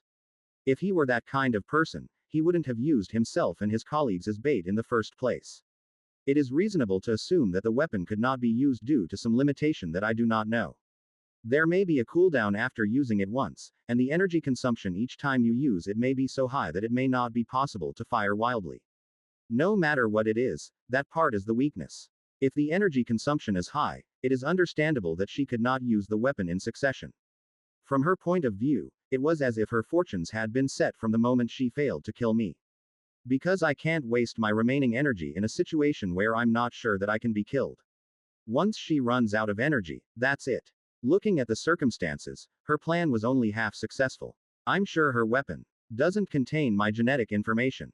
Even if she doesn't know exactly what kind of person I am. From the beginning, they thought of me as an outspacer, so they probably didn't expect a situation like this to happen. Because of that, she succeeded in hitting me, but failed in killing me. That's why he's trying to run away from me. Then what should I do here? There are cults in the underground hellbent on killing me. After looking through the auxiliary organizations, there were no signs of cults coming here. However, it is unclear how long such good luck will last. You have to make a choice here. Should I go after her or just leave like this? In fact, it is not a good idea to chase after her without being in perfect physical condition. If you encounter other cults while chasing her, it will be a big disaster. Cults are not the problem. If the rankers on this planet who are in command behind them know my condition, it would be a serious problem. Still, the reason I hesitate is because of the weapon she is holding. There are many other questions about who made her weapon and where she got it, but there is a more important question. What if she finds Amorph's genetic data and confronts me? If that happens, it becomes really difficult for me to handle it. So we have to sort it out here and now. The best thing to do is to eat her. If you make her into a human being, you can steal the information on the weapon, so it's perfect. Even if you fail to kill her, the weapon itself must be destroyed at the most. The weapon she is holding is a serious threat to my survival. We absolutely have to clean up this basement. The problem is that it's easier said than done. Since I exposed the cards I had, she wouldn't know what I would aim for first. He will try to avoid meeting me at all costs. If I wait, the cult will find me. It is unclear what kind of relationship Seon has with the cults of Burzon 02. Seeing her moving around alone with her colleague, it doesn't seem like they have a particularly friendly relationship. However, from the cult's perspective, the vision is simply an uninvited guest. It is safe to say that there is no possibility that he will be perceived as threatening as me. It is clear which side they will take, me or Seon.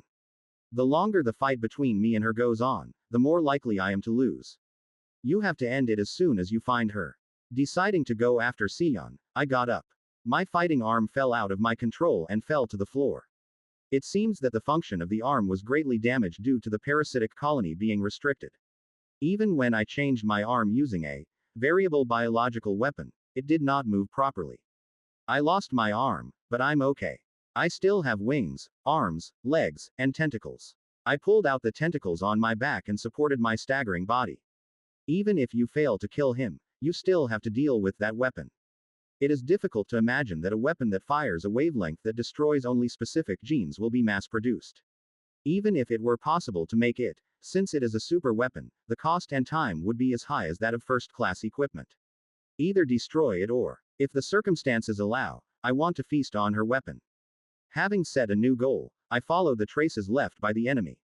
Episode 315 Relic 2. It's unexpected that it wasn't an outspacer.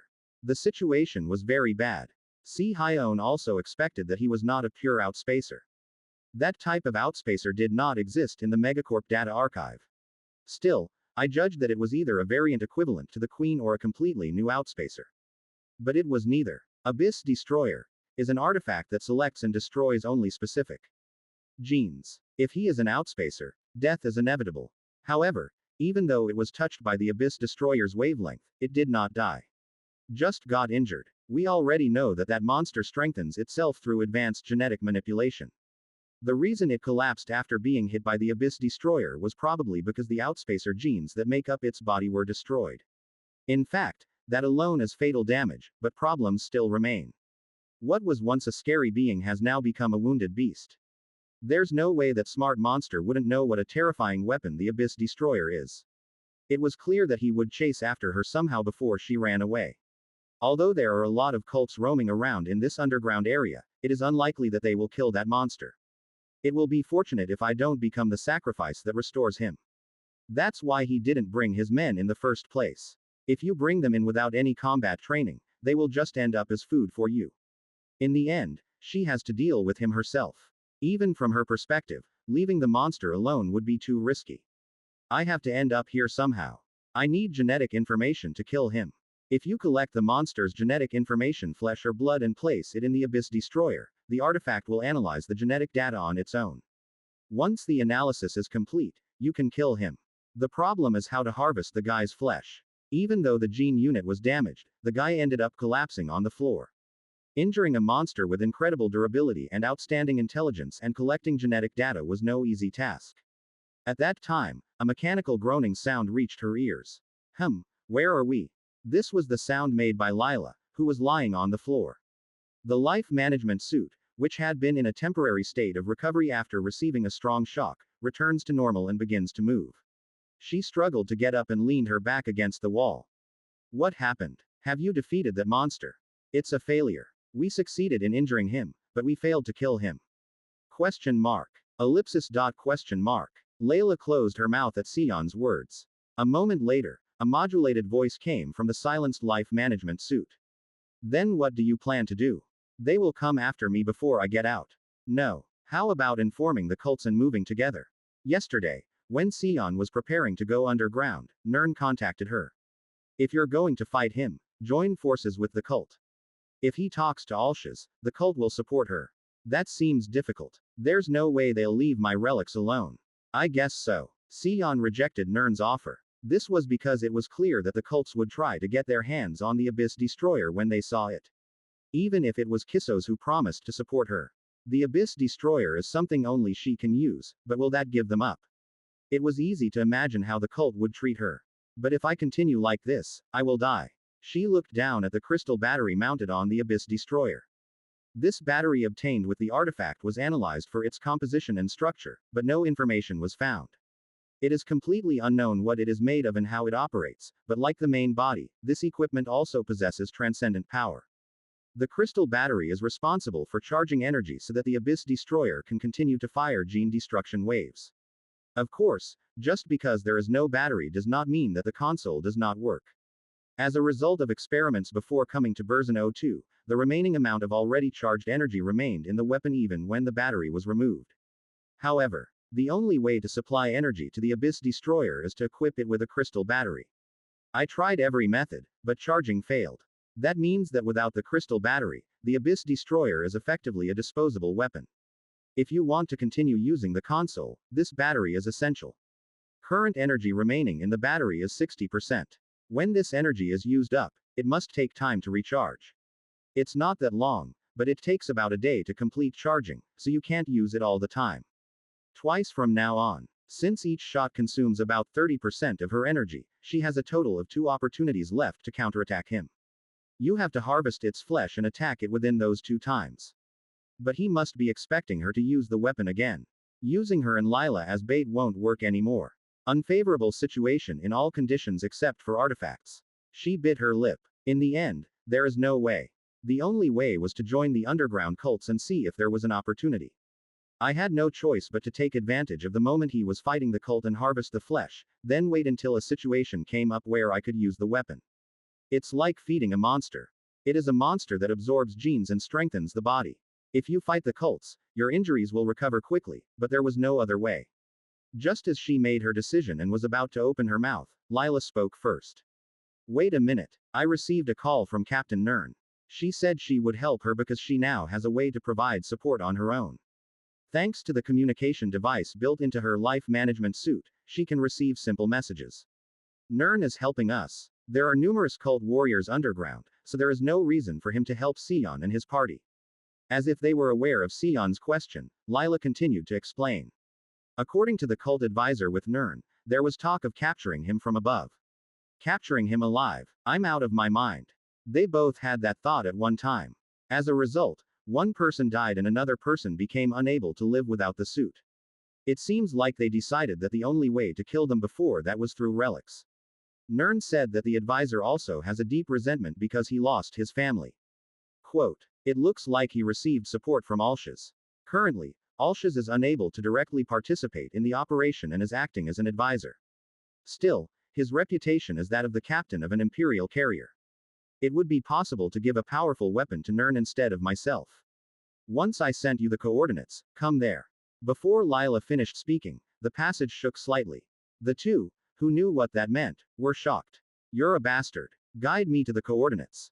Okay. The thing that vibrates the underground passage is getting closer to them. The two ran towards the coordinates sent by Nern. You're not joining a cult. Contrary to my expectations, Seon and her colleagues were heading in the wrong direction. Looking at the traces they left behind, it was far from where the cults were located. It didn't cause any communication disruption. There is no number 26 here and I have not used Dark Veil. Because communication is not smooth, it is difficult to believe that they are running away to a strange place. Is there some intention? If you're just trying to kill time, there's no reason to go anywhere other than where the cults are. All you have to do is tie me up as bait for the cultists and use a weapon. Why would someone throw away a good bait and act like that? If you go in the direction you're going now, you're close to the ground. At first glance, it looks like they are giving up the fight and trying to run away, but that cannot be said with certainty. Seon Eugene is the person who hit me hard. There is a high probability that they have prepared a trap that I am not aware of. Perhaps her followers on Earth are preparing a trap. It's a trap. It's true that I'm worried, but the important goal now is to destroy her weapon. Now is the time to move even if you know it is a trap. I entrusted guard to the two heads on either side and increased the speed of the chase. The opponents are also humans wearing reinforced suits, but they cannot move faster than a 60 meters amorph.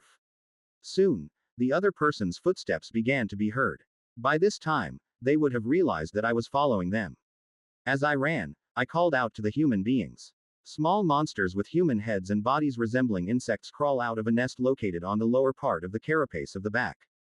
5 human worms clung upside down to the ceiling of the cave and crawled quickly. Quote exclamation mark quote. Seon, seen from afar, swung his left arm wide towards me. Galligan's claws protruded from the back of his hand and fired a sword wind made of psychic power. I rushed forward while being hit by a sword wind. The weapon that attacked me is hanging on her waist. Good. I was watching the surroundings with both heads, wondering if they were hiding it again, but there was no need to do that anymore. Tentacles all shot out from my back and headed towards her waist. A colleague wearing a reinforced suit who was following behind her pointed the muzzle of the Slayer's gun in his hand at the tentacle. A dark blue light flashed and I felt a sharp pain coming from one of my tentacles. The performance of the reinforced suit was quite good, and even though I shot it while running, it hit the appendage of my tentacle. However, it doesn't have much meaning. The remaining 5 tentacles are heading towards Seon. TCH. Wings protruded from her back and she soared quickly into the air. Some of my tentacles landed on the ground where she was standing and some followed behind her. When the tentacles, pointed appendages tried to grab Seon, she defended herself by folding her wings to minimize the bulk of her body or creating shields on both arms to bounce them off. When it was difficult to block, I took advantage of my size and deliberately flew between the tentacles, causing them to tangle with each other. She manages to slip through the tentacles that fill the underground tunnel. I felt this before, but the combat sense was so good that it reminded me of battles with players. But tentacles aren't everything to me. While attacking with tentacles, my body became even closer to the enemy. The right side of my head moved to swallow the vision hole. Where? The moment it opened its mouth wide and was about to swallow her whole, a mechanical sound was heard from below. A colleague wearing a reinforced suit struck the ground where I was standing with both hands.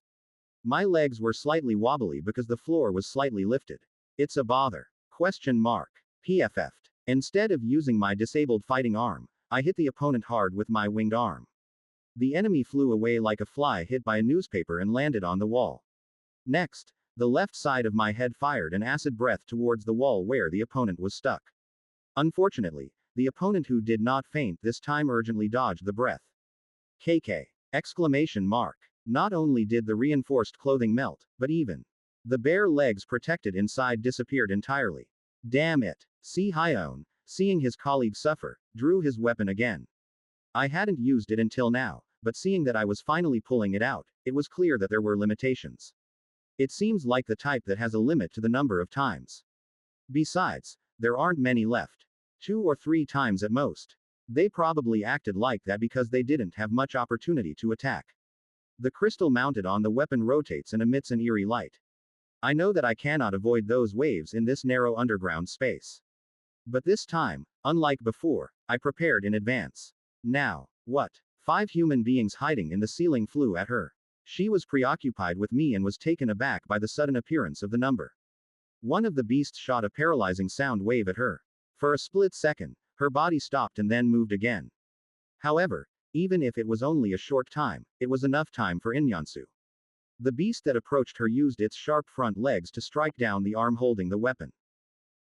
With a short groan, she let go of her weapon. The moment the weapon fell from my hand, the crystal stopped rotating. The other Inyansu was about to destroy the weapon when Seon reached out for the falling weapon.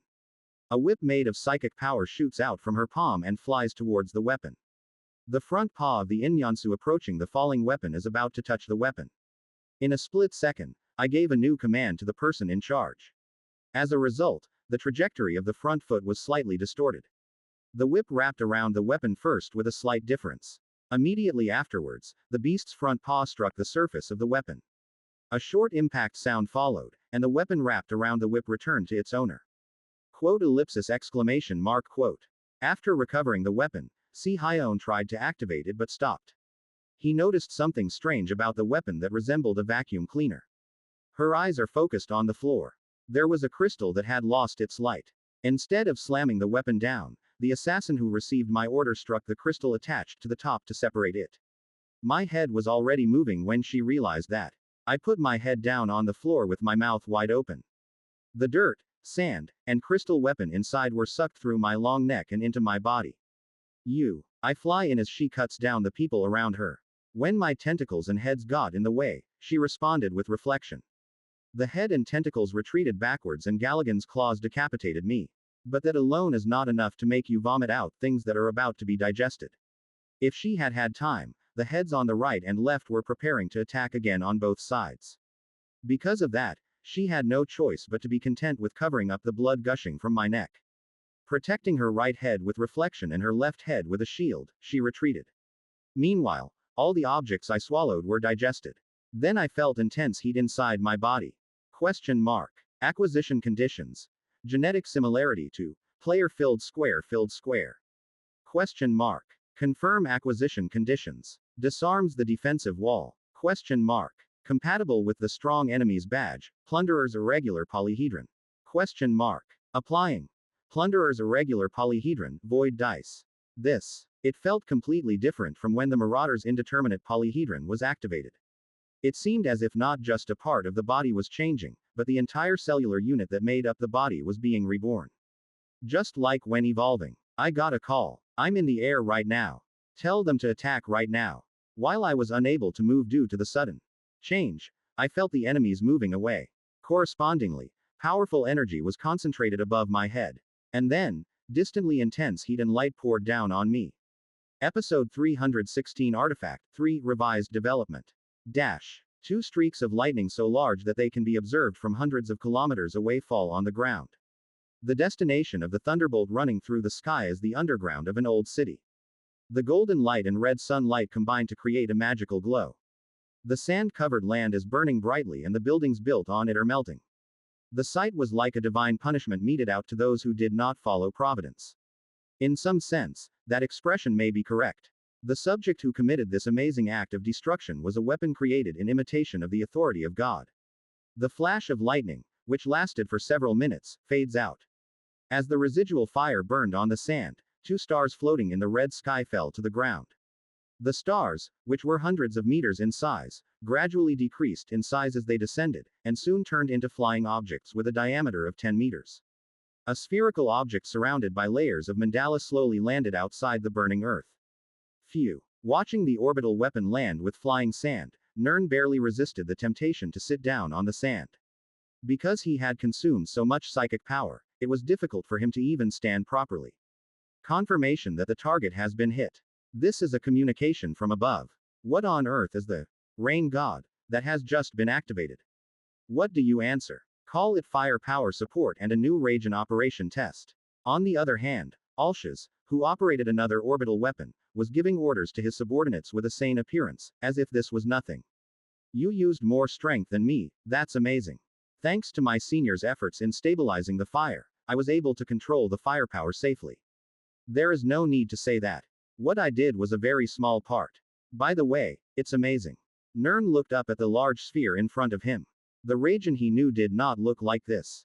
Originally, Ration took the form of a tray with complex shapes geometrically intertwined.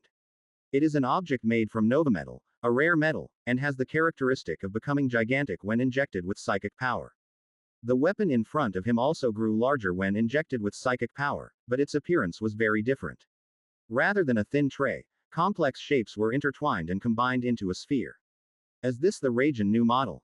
It's still a prototype. Compared to the existing Ration, its firepower precision has been enhanced and it can hit at a much greater distance.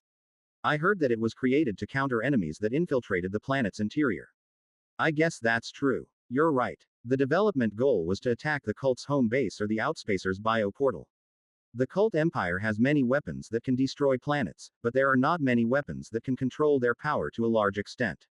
So, when an enemy appeared, like now, by infiltrating the planet and causing trouble, it was difficult to respond. Therefore, Ration, an orbital weapon capable of hitting local areas, has been in charge of incinerating enemies that have infiltrated the planet. The spherical weapon currently in front of them was a thunder god that had been improved to actively reflect that purpose. Still, using Rajan on version 02 would be quite risky. That's true, but you don't have to worry. It will be declared as a weapons test organized by the Temple Guardians.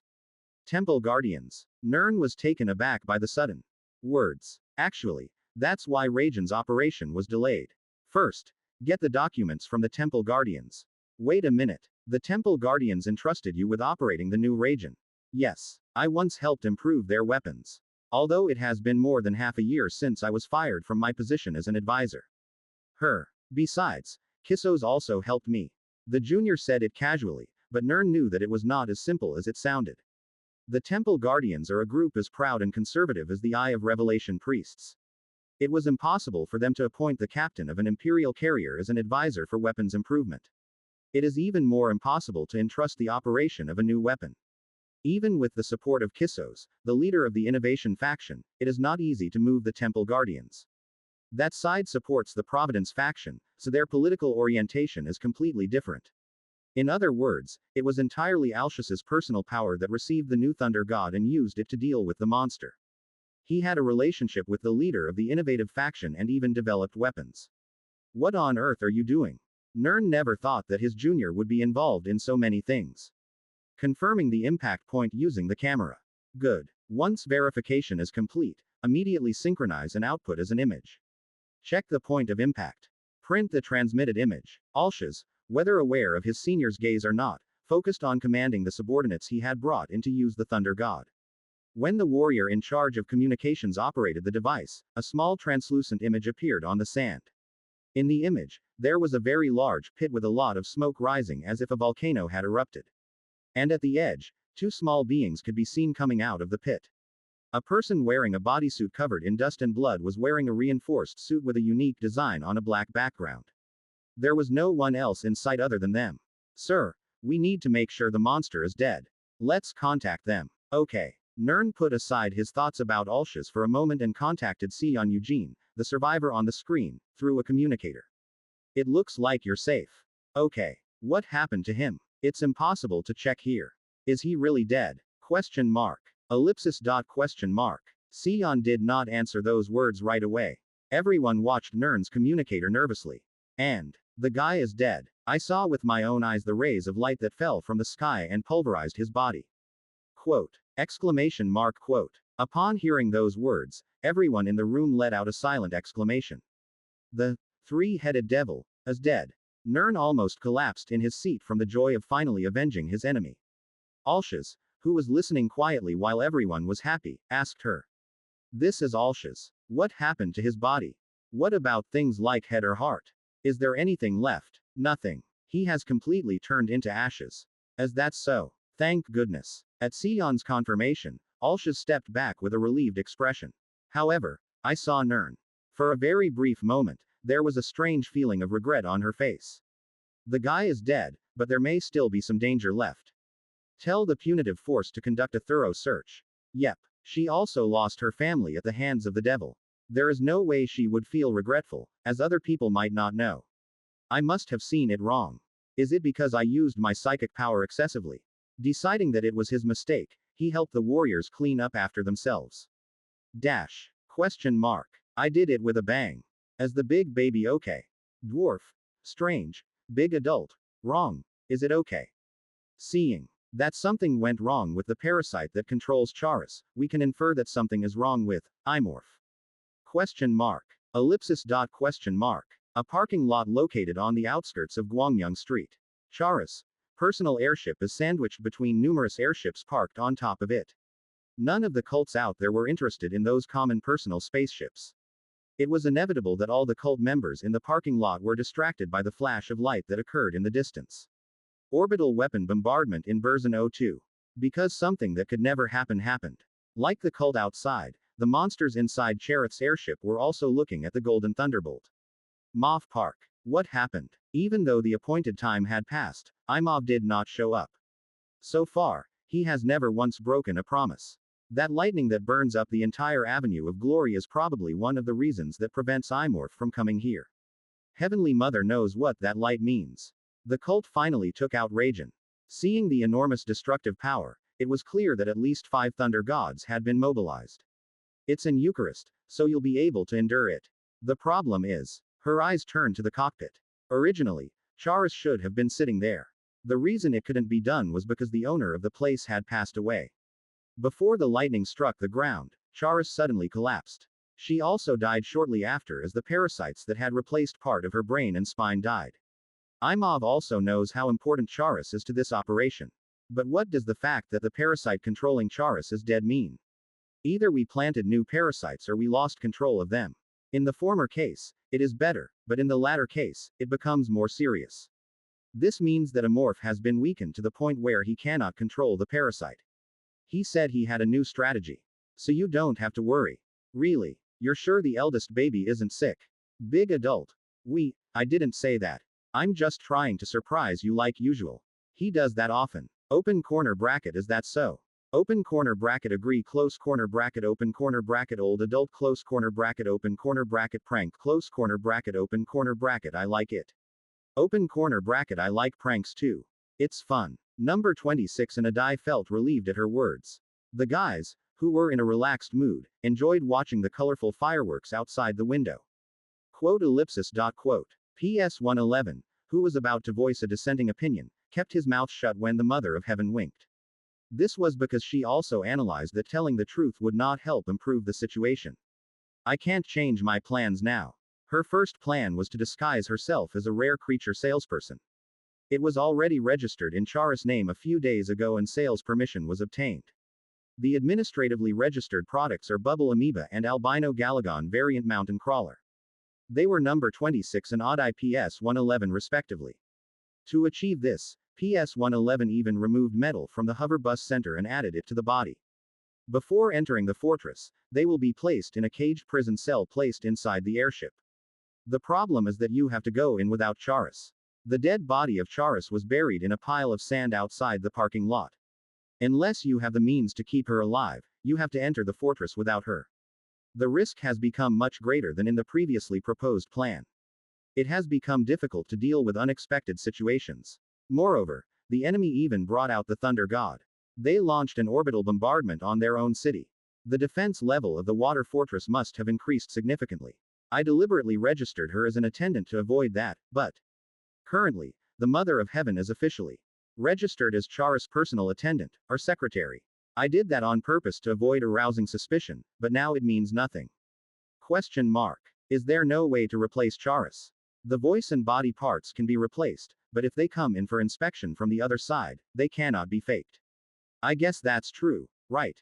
At this point, there is a 57% chance that high-intensity inspections will occur. There is a 99% chance it will happen if Charis is not there. I know, so you don't have to tell me.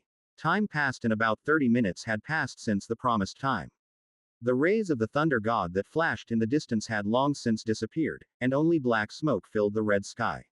Number 26 and Adai, who had been waiting and believing the words of the Mother of Heaven, were also touching the facilities inside the airship as if they were bored.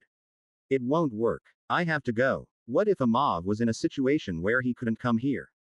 If the enemy rancor he was most worried about was out there, he would definitely need her help. The moment she made a decision in her mind and was about to get up, two cultists jumped out from behind the tempered glass at the front of the airship. Dressed in warrior attire, they gave her a small hand signal. Everyone go into the container. The thing I was worried about happened. She motioned for them to wait a moment and then threw the other kids into the bars. After confirming that the children were safe, she went out of the airship. Hello. Due to recent disturbances on Glory Street, checks are being conducted. Please cooperate. I understand. What's your name? Question mark. I'm Seon. Seon. You are registered as a personal attendant of Knowledge Manager Charis. As this airship Mr. Charis is. That's right. Can you tell me about the purpose and schedule? I am planning to visit the water fortress to sell rare creatures. Due to the poor health of the product, the waiting time was longer than planned. I see. You definitely exceeded 30 minutes. Then, please tell me the list of products for sale. Fortunately, the cult warriors did not suspect her too much. It was thanks to Heavenly Mother's ability to answer their questions without hesitation. I don't think there's any problem at this level. What about indoor inspection? After comparing it with the registered documents, I don't think it's necessary. Then the inspection will end here. Thank you. She barely suppressed a sigh of relief and bowed her head in a polite manner. Just as the two warriors were about to turn their backs to inspect the next ship, one of them suddenly stopped. What's the matter? It says here that you are accompanying Charis. Hey, where is Charis? The Heavenly Mother became nervous at the question from the strict warrior team member. Of course, he answered calmly without any outward signs of agitation. He went to run some errands for a moment. I heard that's true. We have a lot of ships to see, so let's move on. If you're just running errands, you'll be back soon. You know I'm interested in the Knowledge Manager exam. I want to ask you something. Tisk. Anyway, as she listened to their chatter, she tried hard to keep the hair on her body from standing on end. Listening to the conversation, it seemed like he would never leave until Charis came. The problem is that Charis is buried in the sand of that barren desert. Should I handle it here? It is not difficult to kill the warriors here. Because what comes next is the problem. But her situation will not get better if she stays here like this. In that case, it would be more beneficial to kill the enemy now when they are not on guard. At that time, claws are slowly sticking out from the fur-covered hands, resembling the front paws of a lion. A familiar voice came from behind her. Sorry, I'm late because I have something to do. Question mark exclamation mark question mark. A female cult member with goat horns suddenly approached and slightly lowered her head toward the cult members. No. Are you Charis? Yes. Thank you for your confirmation. Well, I have something to ask you. The Knowledge Manager exam is an opportunity to verify the divine wisdom that has been foreshadowed by Providence. If you ask me, I will never be able to answer. Kuk kum, I'm sorry. Tisk, I knew that would happen. Then let's go. May the guidance of Providence be with you. Only after the warriors left was the Heavenly Mother able to relax. She glared at Charis, or rather, the thing pretending to be Charis, with eyes filled with irritation. Providence is damn good. Why are you here so late? Zuzuzuzuzuzuzu, sorry, I had some work to do. This was a problem for her colleagues. By conversing with thoughts and emotions through thought waves or waves, you get to know the other person's feelings. Sensing that Imov was feeling sorry, she was about to throw a bunch of curses at him, but then quit. She let out her stiff hair and sighed briefly. Are you late because of the thunder god? In the end, those were the only words that came out of her mind. There was no feeling of anger there. Zuzuzuzuzuzuzuzuzuzu, yes, there were more than that. It looks like you were bombarded by 5 thunder gods. How did you escape? Imov, who heard her question, answered casually. Zuzuzuzuzuzuzuzuzuzuzuzuzuzu, I used fast-speed navigation on a close-range target while getting hit. Is that possible? I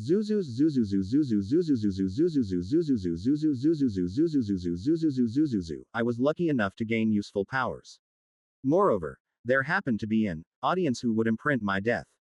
Question mark. A female cult who makes incomprehensible sounds. There was no expression on his face, but she could feel it somehow. Imorph on the back of the cult is smiling. Episode 317 Relic 4.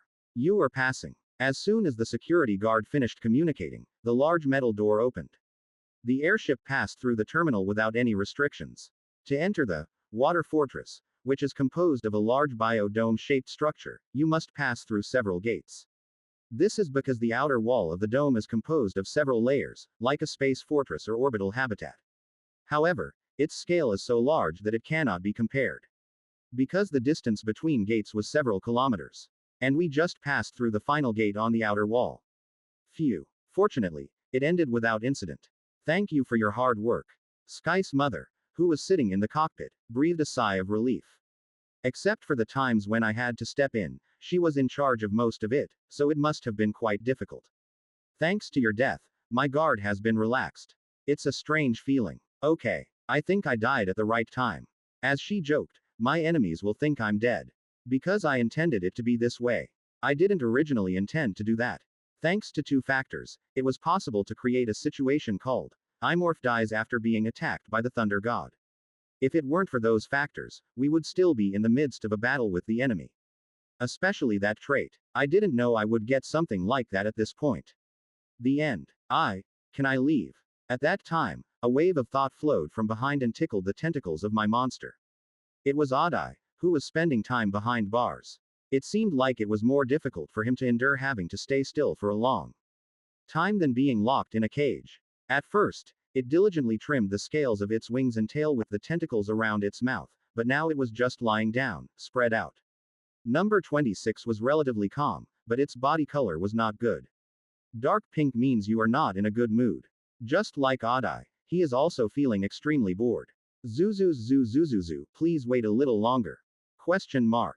Already. A lot. I've waited. Question mark. I'm bored. My friend just sleeps. There is nothing to study. Number 26 tapped PS-111's body, which was in a dormant state, with a tentacle. In fact, PS-111 has been assisting in operation since a while ago by connecting the cable to the airship, but he has no way of knowing that. Zuzuzuzuzuzuzuzuzu. If you hold back, I'll give you a present later. Question mark. A gift. What kind of gift? Question mark. What gift? Zuzuzuzuzuzuzuzuzu. It's something you guys will like. The scale of the water fortress is dozens of times larger than the Street of Light and the Street of Glory combined. Naturally, there are bound to be a lot more creatures handled within the city. It wouldn't be a bad idea to give them a taste of rare creatures while searching for the 22nd ranker. But the guys seemed to want something other than food. Adai gently raised his long neck and pointed at me with his front paw. Question mark. Gift. Big adult. Something similar. Question mark. I want something sparkly too. Huh. Question mark. Big adult. Body. Change. Feeling. Unusual. Question mark. That's right. It's amazing how they twinkle and move. What does that mean? Sky's mother was the only one who didn't understand what they were saying. Except for her, the other kids were not affected by the mimicry system, so they quickly noticed the changes in my body. Now I have transformed into a clever weakling. It has a body resembling a centaur and is identical to its previous transformation, with fur covering the entire body and the heads on both sides, except for the central head, sticking to the body like armor. However, there are two differences. First, if you look at the arms, the only part that functions is a small arm near the chest. This is because it was affected by the parasitic colony trait becoming inactive. More important than that was the change that occurred in the carapace that protects the area near my chest. If you look at the thoracic carapace now, there is a silver-colored wavy pattern. The silver pattern on the black shell was reminiscent of the Milky Way. This pattern engraved on the entire chest continued to the small arms on the chest. Although it is not visible now because it is covered by fur, this pattern starts from the inside of the thoracic carapace. To be precise, my heart is connected to Imorph's heart, not the dragon's heart. The reason why this change suddenly occurred is because of the predator's indeterminate polyhedron. While fighting Seon Eugene, I preyed on parts of her equipment that resembled crystals. As a result, the previously existing predatory leech hand was replaced with a new equipment-related characteristic. With the characteristic dice of void. The characteristics of the void dice were quite different from those obtained so far with the looter's irregular polyhedron. The hand of a predatory leech that robs the enemy of its life force when held in the hand of the god's rod, that embodies the power of the thunder god. These are all traits that are helpful in battle. On the other hand, void dice are not directly related to combat. Rather, if this trait is alone, it is useless. It was surprising at first. The weapon that Seon used can destroy genetic essence. So I thought that part would have a similar effect, but it didn't at all. Or, to be more precise, I should say it is much better. This trait is one of the most powerful traits I have possessed so far, returning the cooldown of the characteristics you have when using them to when they were not used. When the void dice is activated, the silver pattern on the chest spreads throughout the body. When the pattern completely engulfs the body, the cooldown time for all attributes disappears. Thanks to this, all restrictions on organic evolution, which had a few minutes left on the cooldown of Revenant Agency, which could not yet be used, were also reset. It's not just that. The most amazing thing is the additional effect of this feature. When the silver pattern spreads over the body, the cooldown and restrictions of the possessed characteristics disappear. That means that while void dice is activated, all characteristics can be used at will. This is certain because I checked the text box with my own eyes at the time. The duration of the characteristic was short, not exceeding 3 minutes, but the restrictions for all characteristics were completely blank during that time. Thanks to this, I was able to raise my defense to the limit by using Boss of the Hunt and variable biological weapon at the same time. With that, he withstood the Ragen's attack and immediately used faster than light navigation to escape the scene. The characteristic that resets the cooldown is really rare. One of the Vortex ones has a similar characteristic, but it is very difficult to obtain because it is an opponent. I remember having a hard time getting that characteristic even when I played games in the past. Other than that, Revenant Agency, which has all kinds of restrictions, is the only feature that can remove the cooldown. Of course, Void Dice is not perfect and has one drawback. Question mark. Plunder's irregular polyhedron, Void Dice, 66. That number floating in the semi-transparent text box. This is the cooldown on the Void Dice. You must wait 66 days to use it again. The name dice makes me think it's random. I will have to use it one more time to be sure, but it is currently unusable. Looking at that number, I guess the downside of this characteristic is that the cooldown changes arbitrarily. The cooldown part is variable, though. Since the characteristic effect was so good, it wasn't a big problem. Once you have this trait, you will be able to use a much wider variety of strategies than before. Where on earth did Seon get such a weapon? The weapons she used and the parts that became the raw materials for the void dice were things that did not exist in the game. This is reality, so there may be things I don't know about. In reality, I've encountered things that didn't exist in the game several times, so it's not particularly strange. But even taking that into account, her weapons are overly powerful. As if the player made it. Is she related to Ranker? The first thing that came to mind was the third Ranker who had an antagonistic relationship with Seon, but it probably wasn't him. From what I remember, he had a very opinionated personality even in games. I, too, have taken advantage of his personality several times when fighting him. A person with such a broken personality would hand over such a threatening item to his enemy. This is nonsense. Not even the Rankers of this planet. Since he came after me alone, he probably has nothing to do with the number 22 we're looking for or any cult Ranker on this planet. If that were the case, they would have cooperated and attacked me a long time ago. As for the vision, I'll have to check after I find number 22. By now, Seon must have been called by the cultists and told them about my death. Even though it was seen from outside the region's striking point, she is a genetically modified human. Even if it's far away, it's very likely that they saw me disappear. If you look at me from her perspective, it will look like your body was twisted and completely destroyed after being hit by the Thunder God's attack. Cults and Rankers have no choice but to accept the incorrect information she provided. She was the last person to be with me before the Ragin attack began. Even if the enemy gets suspicious and searches the area, no trace of me will be found. The energy reaction generated by faster than light travel would have been buried by Ragin's bombardment. Who would think that he used faster than light navigation while being hit by the Thunder God in the first place? Even Heavenly Mother, who accompanied me, said she had no idea that would happen. It is unlikely that enemy Rankers will anticipate this and investigate traces of faster than light navigation. Even if you happen to find it, it's already too late. The airship I'm on is already entering the water fortress. Even if you search outside now, it's too late to find me. Question mark. Big baby, I want something shiny too. Question mark. Me too. While I was lost in thought for a moment, I could feel their waves.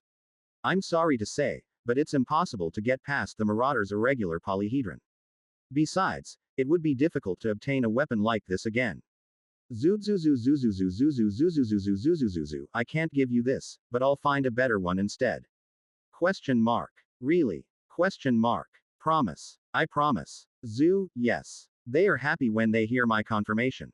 Odd-Eye waggled his tail and number 26 changed his body color to bright pink. Tisk. It's going to be busy, right? Originally, I thought about finding rare creatures and feeding them. But looking at their reactions, I think I should bring them a better gift. At that time, the dark front glass shone brightly. The first thing to appear as the darkness cleared was a bright ivory building. Here, huge buildings so tall that you can't even see the rooftops are looking down on us. And beyond the forest of buildings, you can see a huge waterfall. A magnificent stream of sky blue water pours down from the huge structure. That's not a naturally occurring waterfall. Like the biodome, it is an artificial waterfall installed on top of a huge structure that is a culmination of the cult's architectural engineering. The water is floating. Amazing. Open corner bracket dwarf close corner bracket open corner bracket. There are a lot. There were numerous aerial waterways connected around the waterfall. Looking up the waterway, numerous hover boats were constantly moving around, transporting cult members from the ivory building. There was a dirt road between the waterway and the building, and large trees were neatly planted. Cults wearing light clothing were seen moving around among the trees. The water fortress we actually encountered had a unique atmosphere where ancient ruins and a futuristic city coexisted. It's even more amazing than it looks in the game. Zuzuzu, yes. A city of blue waterfalls built in the middle of a red sand desert. Finally, we succeeded in entering the water fortress. Episode 318 Side Story. Monster's Dream. Space Dog, a marauder living in a barren space.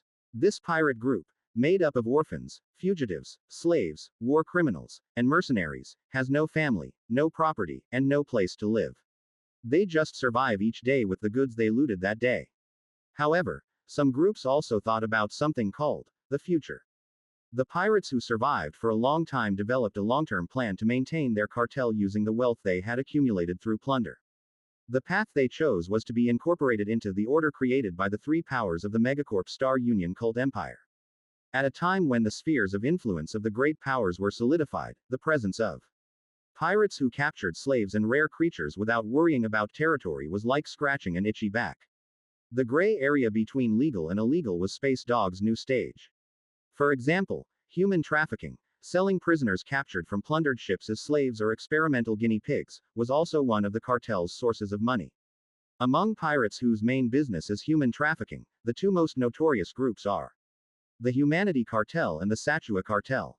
They did not stop at simply plundering and kidnapping, but they even took over a planet and sold off all the natives. This was possible because both were under the protection of the cult empire. Which of the two is more evil and scary is the Satua Cartel? This is because Humanity is a new cartel that has not been in existence for a long time, so its notoriety is relatively unknown. On the other hand, the Satua Cartel is a historic cartel that has been in operation for over 40 years. Their power is so large that it can be called a warlord on the edge of space. The number of ships and personnel it possesses surpasses that of other cartels. Moreover, they also targeted fellow pirates for human trafficking. Because of this, even among the Space Dog cartel, Satua was treated as an extremely hateful group. Of course, there are not many cartels that can compete with Satua, and even if there are, the large cartels already maintain a close relationship with Satua.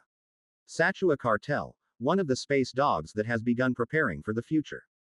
It seemed that there was no one in this universe who could threaten them, who were protected by great powers and helped by large cartels. Unless they appeared on the planet where Satua's headquarters is located. Fuck shit. The deputy leader of the Satua cartel, hiding in the mud, was constantly swearing under his breath. He doesn't know when or where this disaster began. There was a loss of contact with ships that had come to visit the slave market, a loss of contact with camps in the forest, a delay in the return of colleagues who had left to restore communications, and an unidentified infectious disease that suddenly spread. Which of these is the cause? No, maybe it's all the cause. It doesn't matter anyway. What is clear is that the Satua cartel, with its long history, has come to an end. Jig. Ah. Quagyagagagak. A distant scream, the roar of an unknown being, and the sound of gunshots were all mixed together in a chaotic manner, hovering overhead. Sounds that could never have been heard until yesterday. That's coming from the cartel's main camp. His colleagues are being brutally slaughtered by mysterious beings. What on earth are you saying that we did wrong? The vice minister has committed numerous plunders and crimes. I was tired of hearing the victims cry. But I never thought I did anything wrong. Isn't that the way things are in the world? It is a law of nature that the strong prey on the weak. He and his subordinates simply followed the law faithfully. While he was blaming the culprit for causing this situation, the noise coming from afar gradually quieted down. After a while the surroundings became quiet, he carefully raised his head from the mud. The forest, which had been shining with sunlight when I fled, was now slowly becoming dark. From afar, the sound of an animal can be heard. The assistant chief moved very slowly, as if he were sniping. Plump. The sounds of wings flapping are mixed with the sounds of animals chirping. Ignoring the sound that penetrated his ears, he eagerly crawled on the floor. There is a fighter jet inside the forest. The urgent priority is to ride it and get out of here. Plump. The low-pitched crying sound becomes louder. Is it because it moves without making a sound? That sound in particular started to bother me. What kind of bastard? While he was swearing in his head, it suddenly occurred to him that that sound was familiar. Because it's an animal that lives in this forest. No, he heard that sound recently. To be specific, I stopped by right before the camp was reduced to ashes. Thump thump. The moment I thought that, the sound got closer. The assistant chief quickly stood up. The distance from it is less than 10 meters. He tried to run to where the fighter jet was at once. Quote. I feel pain in my ankle and my body suddenly leans forward. As soon as he got up, he fell forward again and looked down at his ankles. Hee. Pink tentacles sticking out from between the bushes tightly entangled his legs. And then the owner of the tentacle appeared in front of him, bouncing his body. Now sleep. His words could not continue until the end. It, which looked like a pink ball, swelled greatly and attacked him. Me. I was trying to catch you. Little adult. I took it. No. I aimed first. Open corner bracket me close corner bracket open corner bracket ugly dwarf close corner bracket open corner bracket I saw you running away. Open corner bracket I didn't know where you went. I thought so. That's why I caught it first. No 26's point was correct. Odd-eye lost sight of the ugly dwarf because he turned his attention to another fugitive. On the other hand, little adult number 26 continued to track the initially selected target. Thanks to this, the fleeing pirate dock was shattered to the point where its original appearance was unrecognizable. Question mark. Adult. Concession. Important. Little adult. Greedy. The big baby said that what he caught was for him to eat. Question mark. That. Admit it. In the end, when the story of the big baby came up, Odd-eye gave up. The male she loved fell asleep in a safe place. As I had done many times before, I went into a long sleep to allow my body to grow. After the adults finished growing, they always searched for food. Odd-eye's behavior was also motivated by the hope that his loved one would not starve. And this was the same as No 26's feelings. Question mark. Big adult. After finishing. Food. I want to give you a gift. Question mark. If you catch other food, take it. Question mark.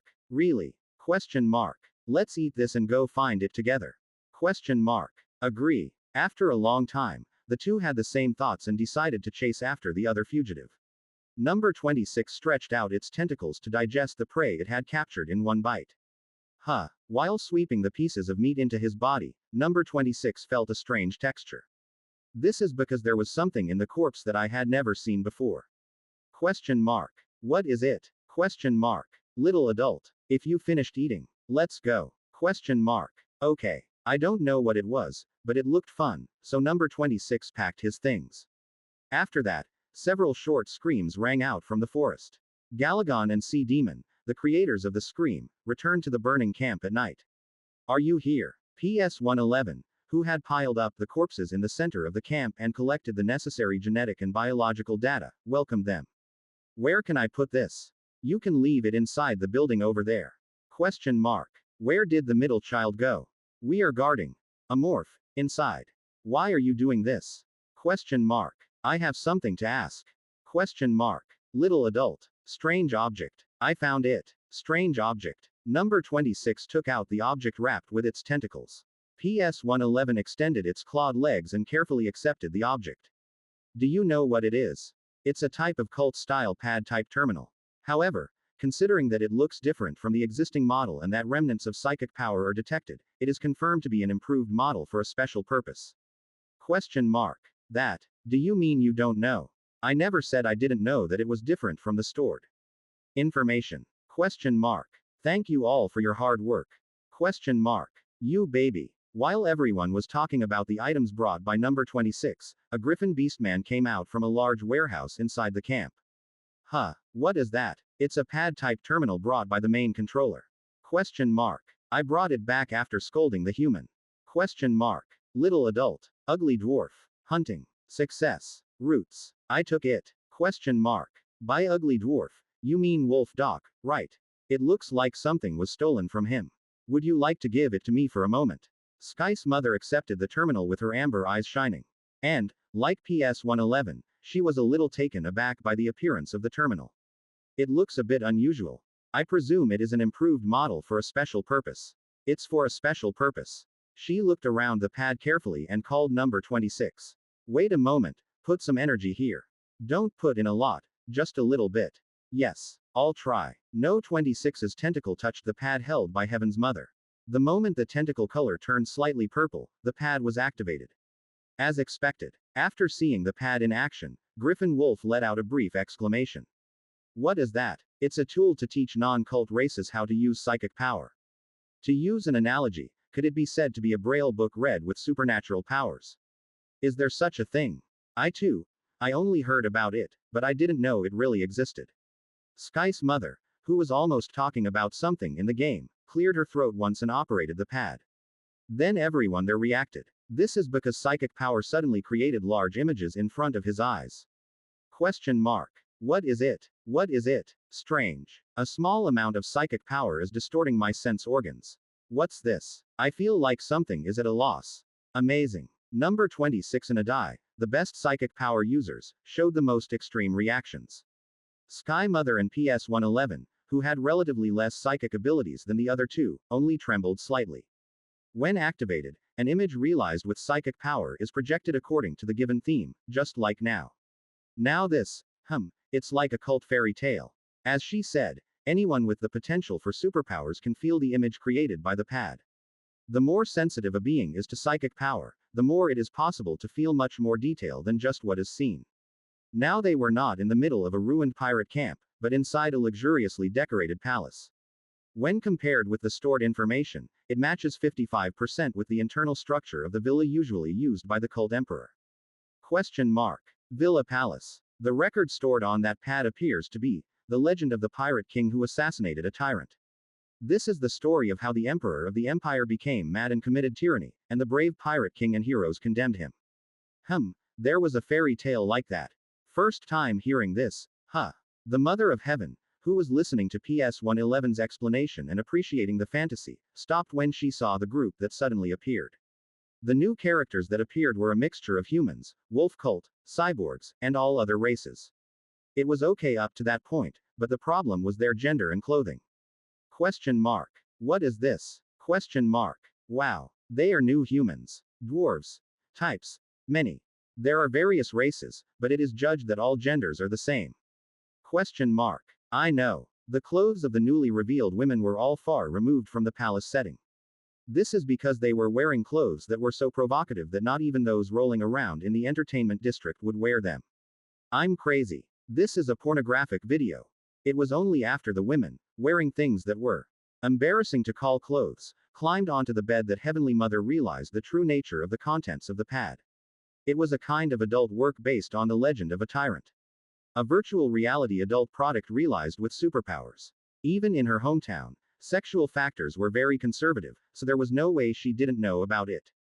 In the first place, the virtual reality game she enjoyed couldn't pass the review because of that.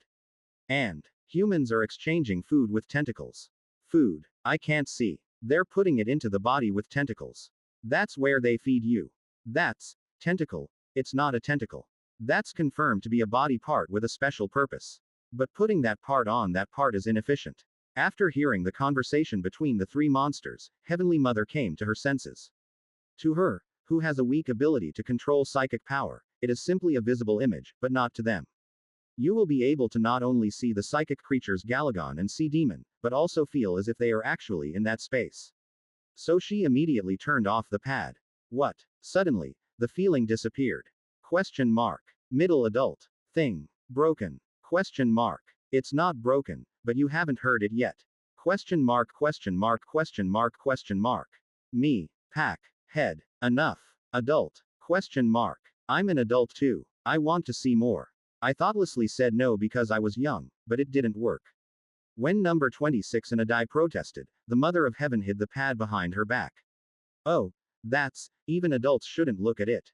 It's my stuff. It's mine, so I'll do whatever I want. Agree. Thing. Little adult. Thing.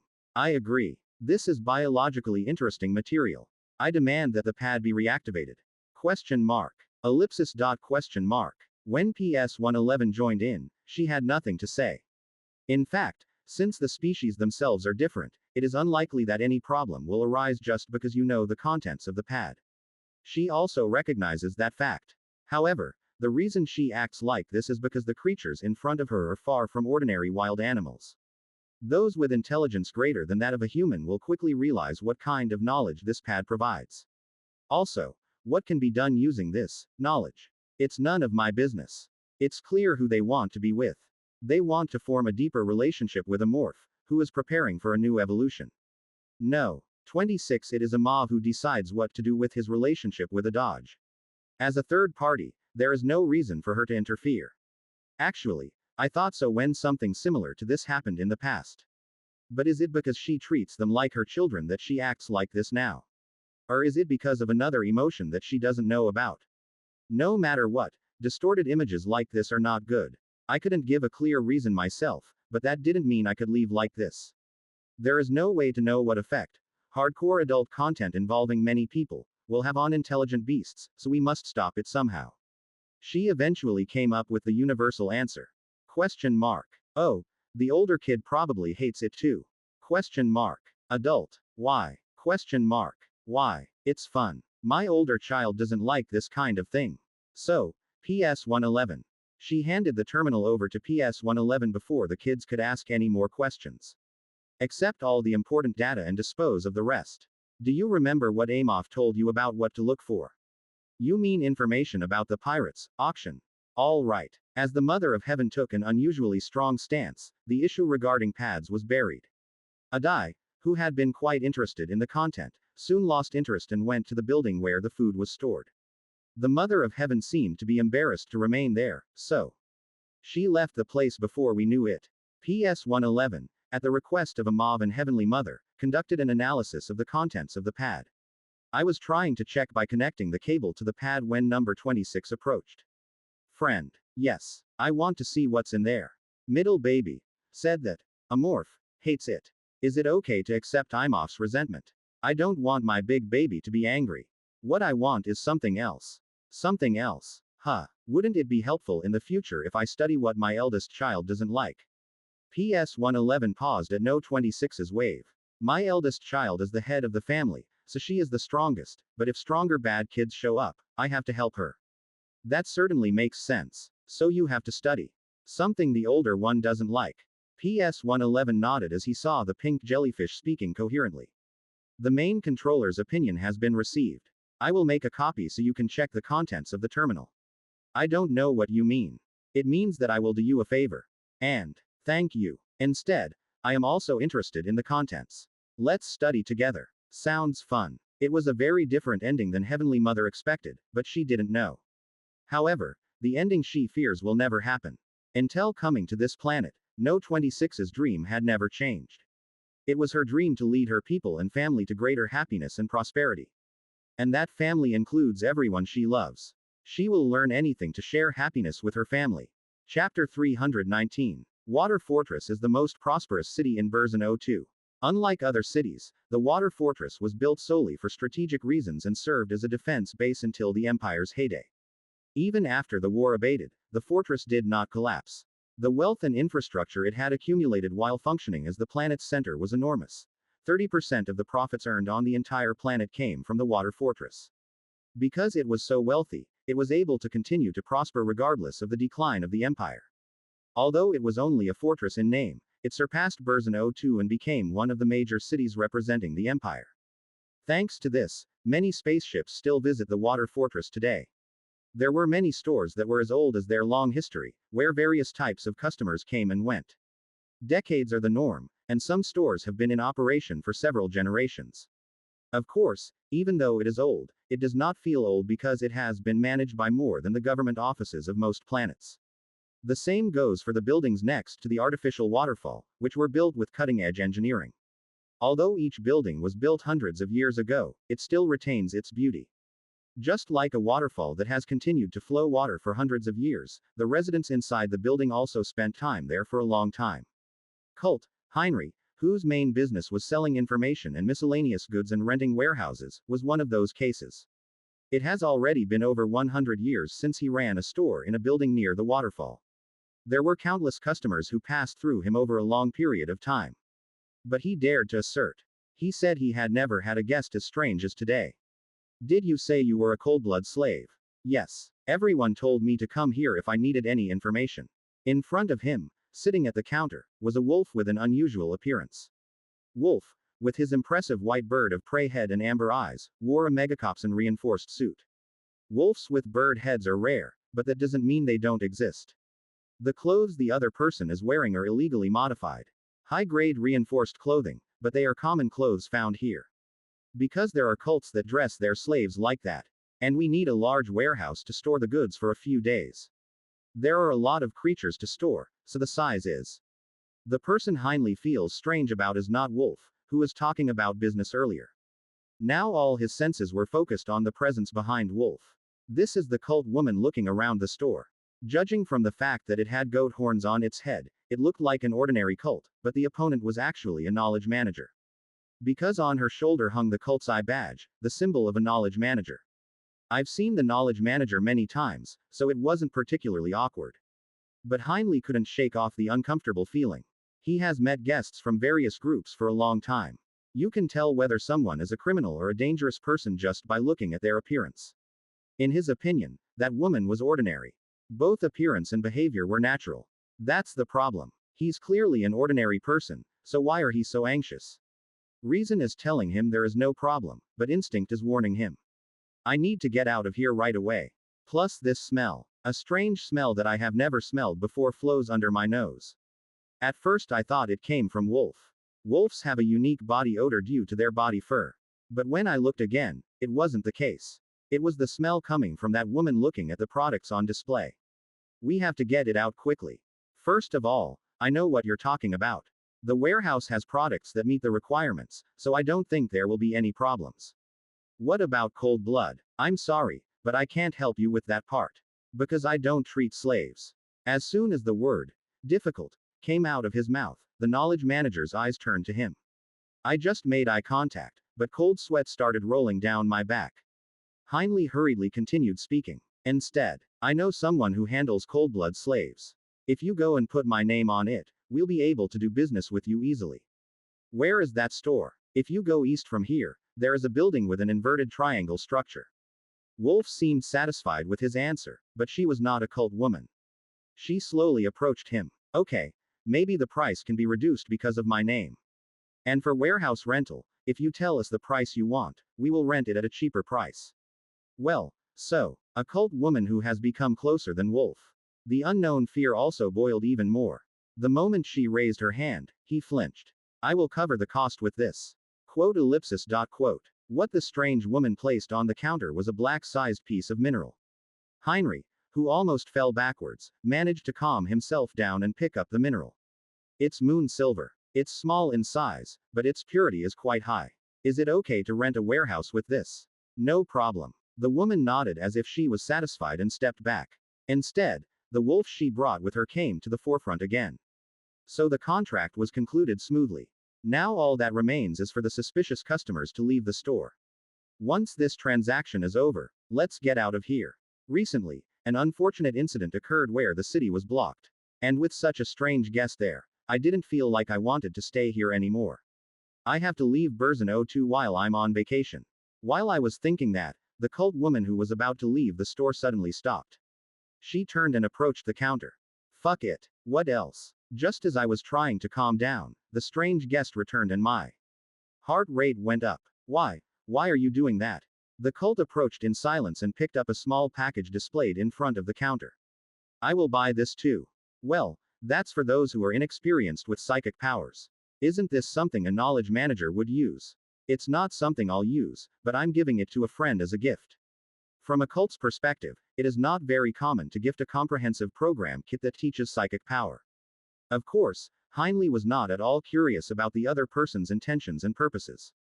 Just take it. Are you okay? It's okay. In addition to that, that one next to it has good reviews, so take it with you. After receiving several items as a bonus, the customers left the store in a strange mood. Question mark. What is that again? A gift for no. 26. I'll take care of the next part, so go first. Question mark. Are you okay? Check the security level here. As the voices outside the store faded away, he quickly cleaned up the store. Let's go on a trip. It has been here for 100 years. It wouldn't be a bad idea to take a short break. Heinrich, who quickly closed the store, moved to the airport as if running away. Oh, just in case you don't know before you go. While traveling by airship, he sent a message to a business associate he had arranged to be careful. His colleague has dealt with dangerous clients like this one many times. I'll take care of it when I get his message. Believing so, he left the water fortress. Lovitz, a well-known slave trader in the water fortress, opened his eyes wide when he saw the terminal. Why Heinley? A short message from her business colleague was floating on the screen of the small terminal. The message was to be careful because suspicious people would come looking for you. The atmosphere has been a bit chaotic these days. Tell the guards to be more careful than usual. Yes, Mr. Lovitz. She called her bodyguards and got them ready. Since it was a store that specialized only in slaves, it had a significant number of surveillance personnel. With this many armed personnel, there won't be a big problem no matter how suspicious someone comes. In this way, Lovetz's store was operated in a stricter atmosphere than usual. But the suspicious guest Heinley mentioned did not come. The customers she entertained were only regulars she had previously dealt with. They said a suspicious person would come, but what happened? I have done business with Heinley several times. They didn't like the slave trade very much, so they didn't trade often. Still, I know that I am not the type of person to send a message like this as a joke. Despite her belief, the strange cult customer did not appear until the store closed. Still, I need to be careful just in case. As the day sun set and the night sun rose, Lovitz called his secretary. Someone could break into the store. Are you trying to escape slaves? I do not know yet. Be sure to double the defenses of the slave barns. All right. Oh, and if there is even the slightest danger, notify the fortress immediately. They will come to protect you. I'll pass it on to the guards.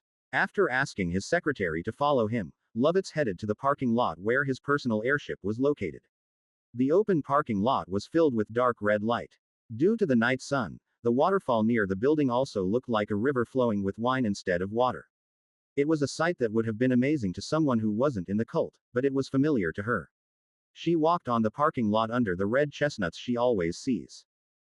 When she was only a short distance away from the personal airship, she smelled an unknown scent. A strange smell, faintly hanging in the air.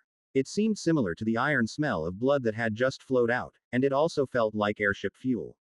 Where is this disgusting smell coming from? While she was wondering if there was a problem with one of the airships parked nearby, the figure of a stranger came into her field of vision.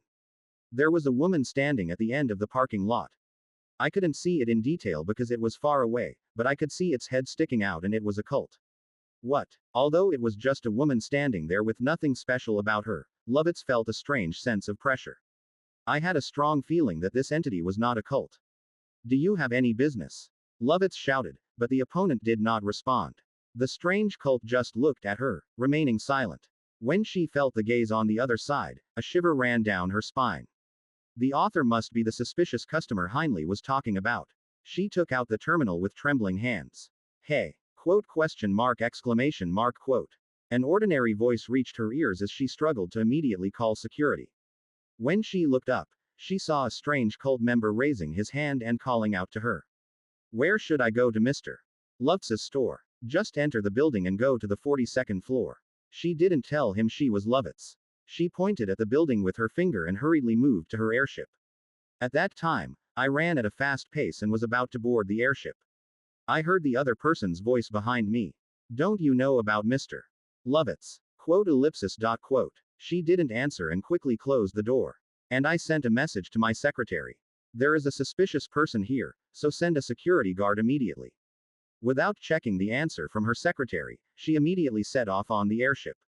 This was because I had the feeling that if things continued like this, that being would get on the airship.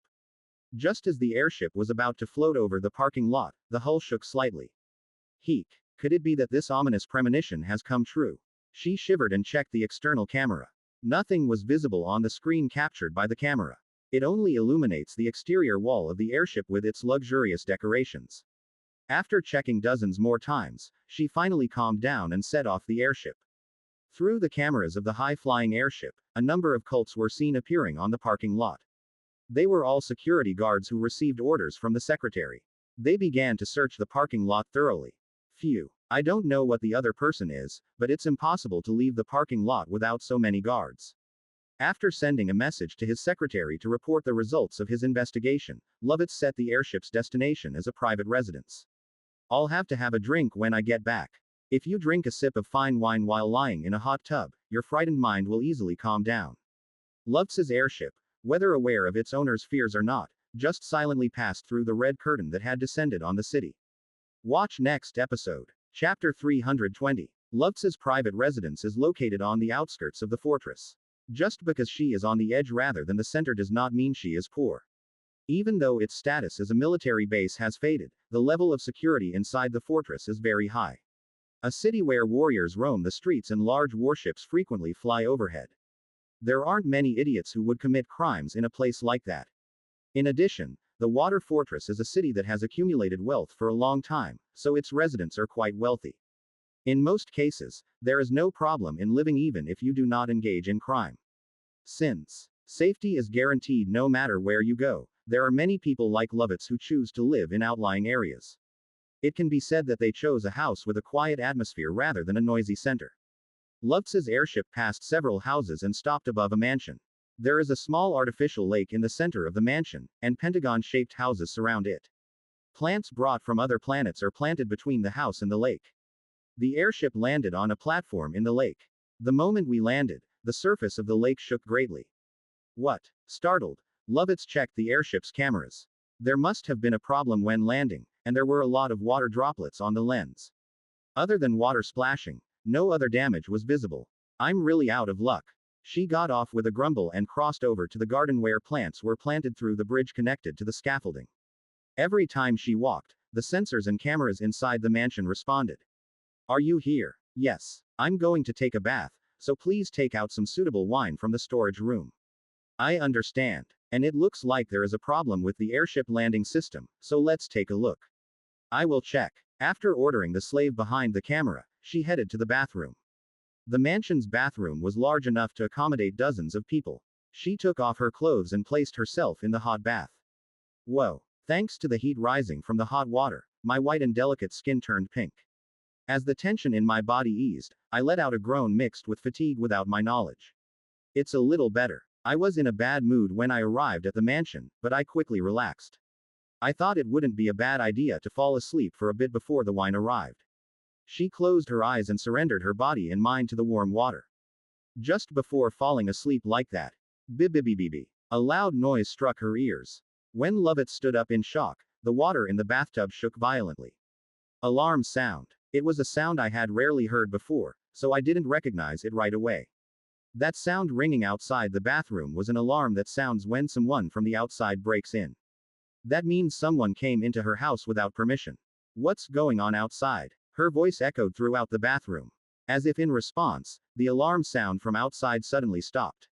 Quote ellipsis dot quote. It became quiet again, but I couldn't feel relieved. There are no slaves in charge of security in this mansion. Instead, speakers are installed in every location so that the slaves can hear and follow her commands. So, since she gave an order, it was normal for a reply to come back. It was not common to just turn off the alarm without saying anything. She suddenly fell asleep and got out of the bathtub. Without even wiping my wet body, I took the terminal pad first. You have to report it first. It may not be a big deal, but you never know.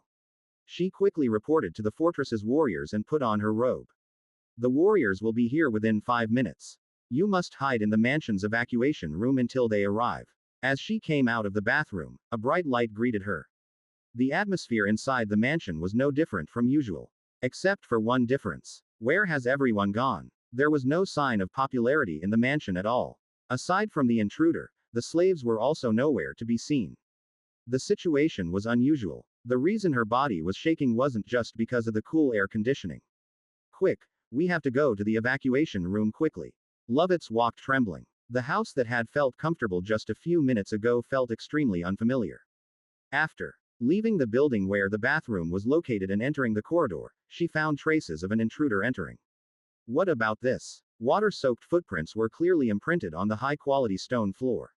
Looking at its size and shape, it did not appear to be human at all.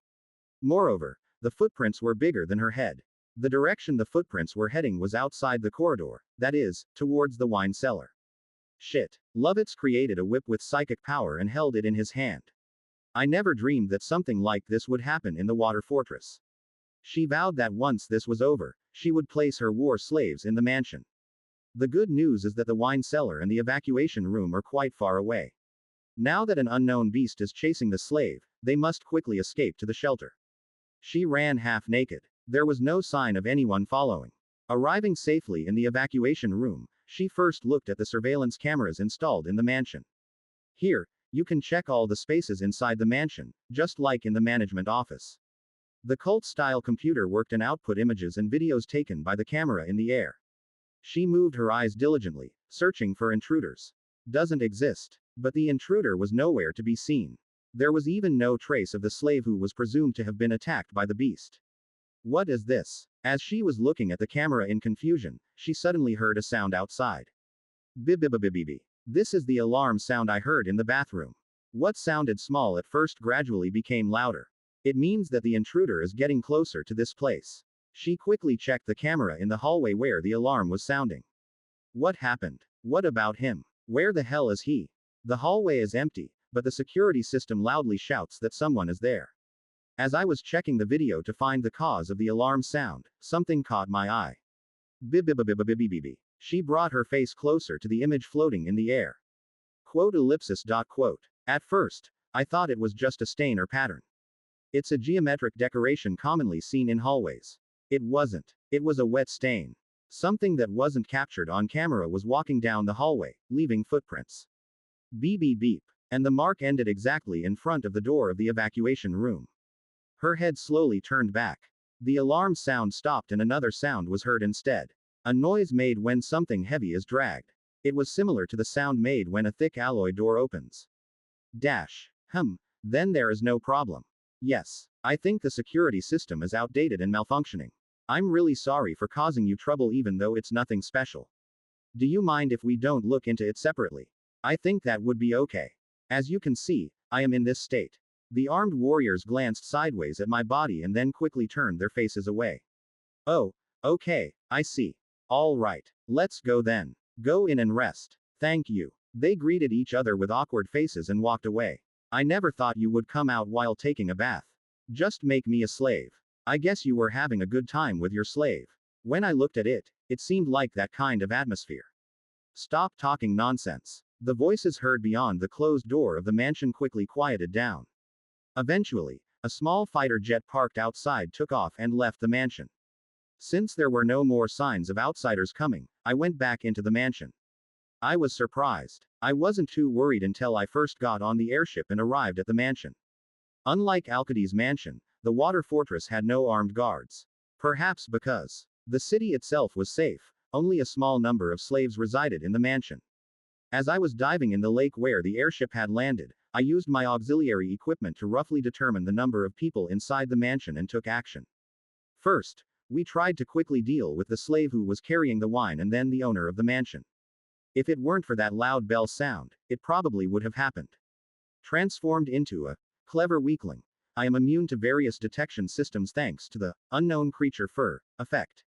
This is because the wavelengths generated by fur confuse various detection equipment. Vibration monitoring systems are no exception. However, the reason it got caught was because of the water. Perhaps the fur became wet and malfunctioned, or the effect that neutralized the detection system did not work properly. Moreover, although my appearance itself was not caught on camera, my water-soaked footprints were captured. If you have a sharp eye, you will immediately notice that there is something that is not captured in the video. It's an unexpected weakness. I knew that the fur of unknown organisms was not all-purpose. Even so, I never thought it would have such a simple yet fatal weakness. It's a desert planet, but this is a water fortress. I have to be careful. I went back to the shelter, remembering that I had to be careful with water when I was a smart weakling. There, they recovered a pad-type terminal left behind by the previous owner of the mansion. Good. Now all that's left is I have something to check with Lovitz, the slave trader I captured. At other times, I would have used parasites, but currently, the Parasite colony trait has been sealed. So now it's time to use human worms instead of parasites. I called in the person who replaced the existing member. A bug with the face of a cult woman tore open its nest on my back and jumped out. Perhaps because it was summoned from the state of a smart weakling with a greatly reduced body size, the size of Inyanchung was also greatly reduced. The human insect, which had shrunk to approximately the length of an adult male, fluttered its wings and landed in front of me. The slave trader noticed a change in his body and his complexion turned pale.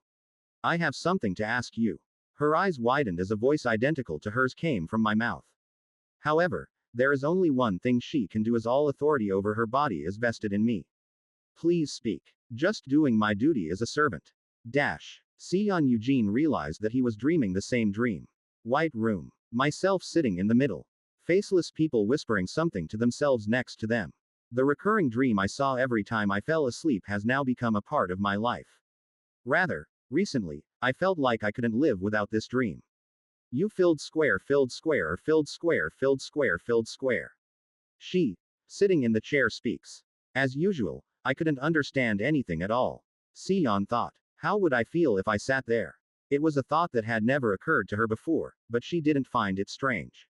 Her consciousness slowly narrows to the chair. The faceless ones stop whispering and look at her.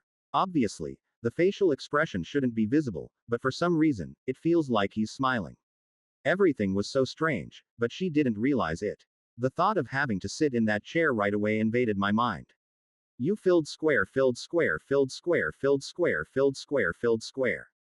Just before she sat down on the chair, paying no heed to her cries, her eyes suddenly turned to one of the faceless people. When I got closer, I could see it. His body was cracked like a broken mirror. The moment she recognized that fact, she woke up. Quote ellipsis dot quote. Aside from the familiar dream, the sensation of waking up in a cold sweat was quite unpleasant. She roughly pushed the glass wall to get out of the biocapsule and lifted the pad out of habit. She frowned when she saw the long message that appeared on the pad screen. Both eyes were fixed on just one word in the message: analysis failure. Is it a failure? Although he succeeded in slaying the monster, which was one of his long-held dreams, it was difficult to enjoy the joy of victory. This is because the damage she suffered was not insignificant. I lost my crystal battery while fighting it. Now, there are only 2 doses of energy left to use, Abyss Destroyer. I can't kill Akira with this. Megacorp CEO Akira Yujin, like Seon, is a genetically modified being. Perhaps as many genes were transferred as the monsters she killed. That means that even the Abyss Destroyer may not be able to kill it in one go. Akira is more than a monster, he is a cunning enemy. If something similar to this happens when she fights him, she will be defeated. So I had high hopes for this. Wow. She put down the pad and sighed. Now that relics can no longer be used carelessly, a new alternative is needed. What she had new hopes for was the blood on the White Maiden armored suit. The monster was completely incinerated by Raijin's attack, but the dried blood on the armored suit still remained. Seon ordered the laboratory on the flagship to analyze the blood. If you can transplant the monster's genes into your body, you will be able to obtain great power. But contrary to her thoughts, the blood analysis continued to fail. This is because there are so many different types of genes in the blood, and there are also many foreign substances mixed in. To solve this problem, more samples were needed, but the thing evaporated without leaving a body. Of course, it was an impossible request. Ultimately, the research team concluded that analysis was impossible at this point. At least the flagship's equipment could not analyze the monster's genes. It would be possible if it were a Megacorp database, but the Megacorp database on the moon is equipped with the best research facilities. There, we might be able to analyze the monster's genes. The problem is that it is not easy to infiltrate the Megacorp database. This place, which can be said to be the heart of Megacorp's information, has such strict security that even Eugene's shadow has to risk his life several times. If you lose your life while infiltrating, that would be the end of the story. Unless there is absolutely no hope, you should hold off on infiltrating the Megacorp database. Is that the only way left? Seon recalled the unfinished map Bomb Ho left behind. The situation she was currently in was not much different from before she came to Burzin 02. Although the power was restored to some extent, the hidden card called a relic was lost. A new weapon is needed to fight a powerful enemy named Akira. In the current situation, we can only hope that the map produces meaningful results. The problem is that there are no clues needed to complete that map. You might not know if you have a lot of time, but you don't. Megacorp's civil war is also in the process of ending. When the war is over, Akira will go in to sort out Seon Eugene's forces. We must somehow complete the map before Akira's pursuit fleet moves. I have a headache. Is it because the nightmares I have every day are overlaid with real problems? I guess I need to cool my head. As a bonus, I also wipe off my cold, sweaty body. She stumbled and headed to the bathroom.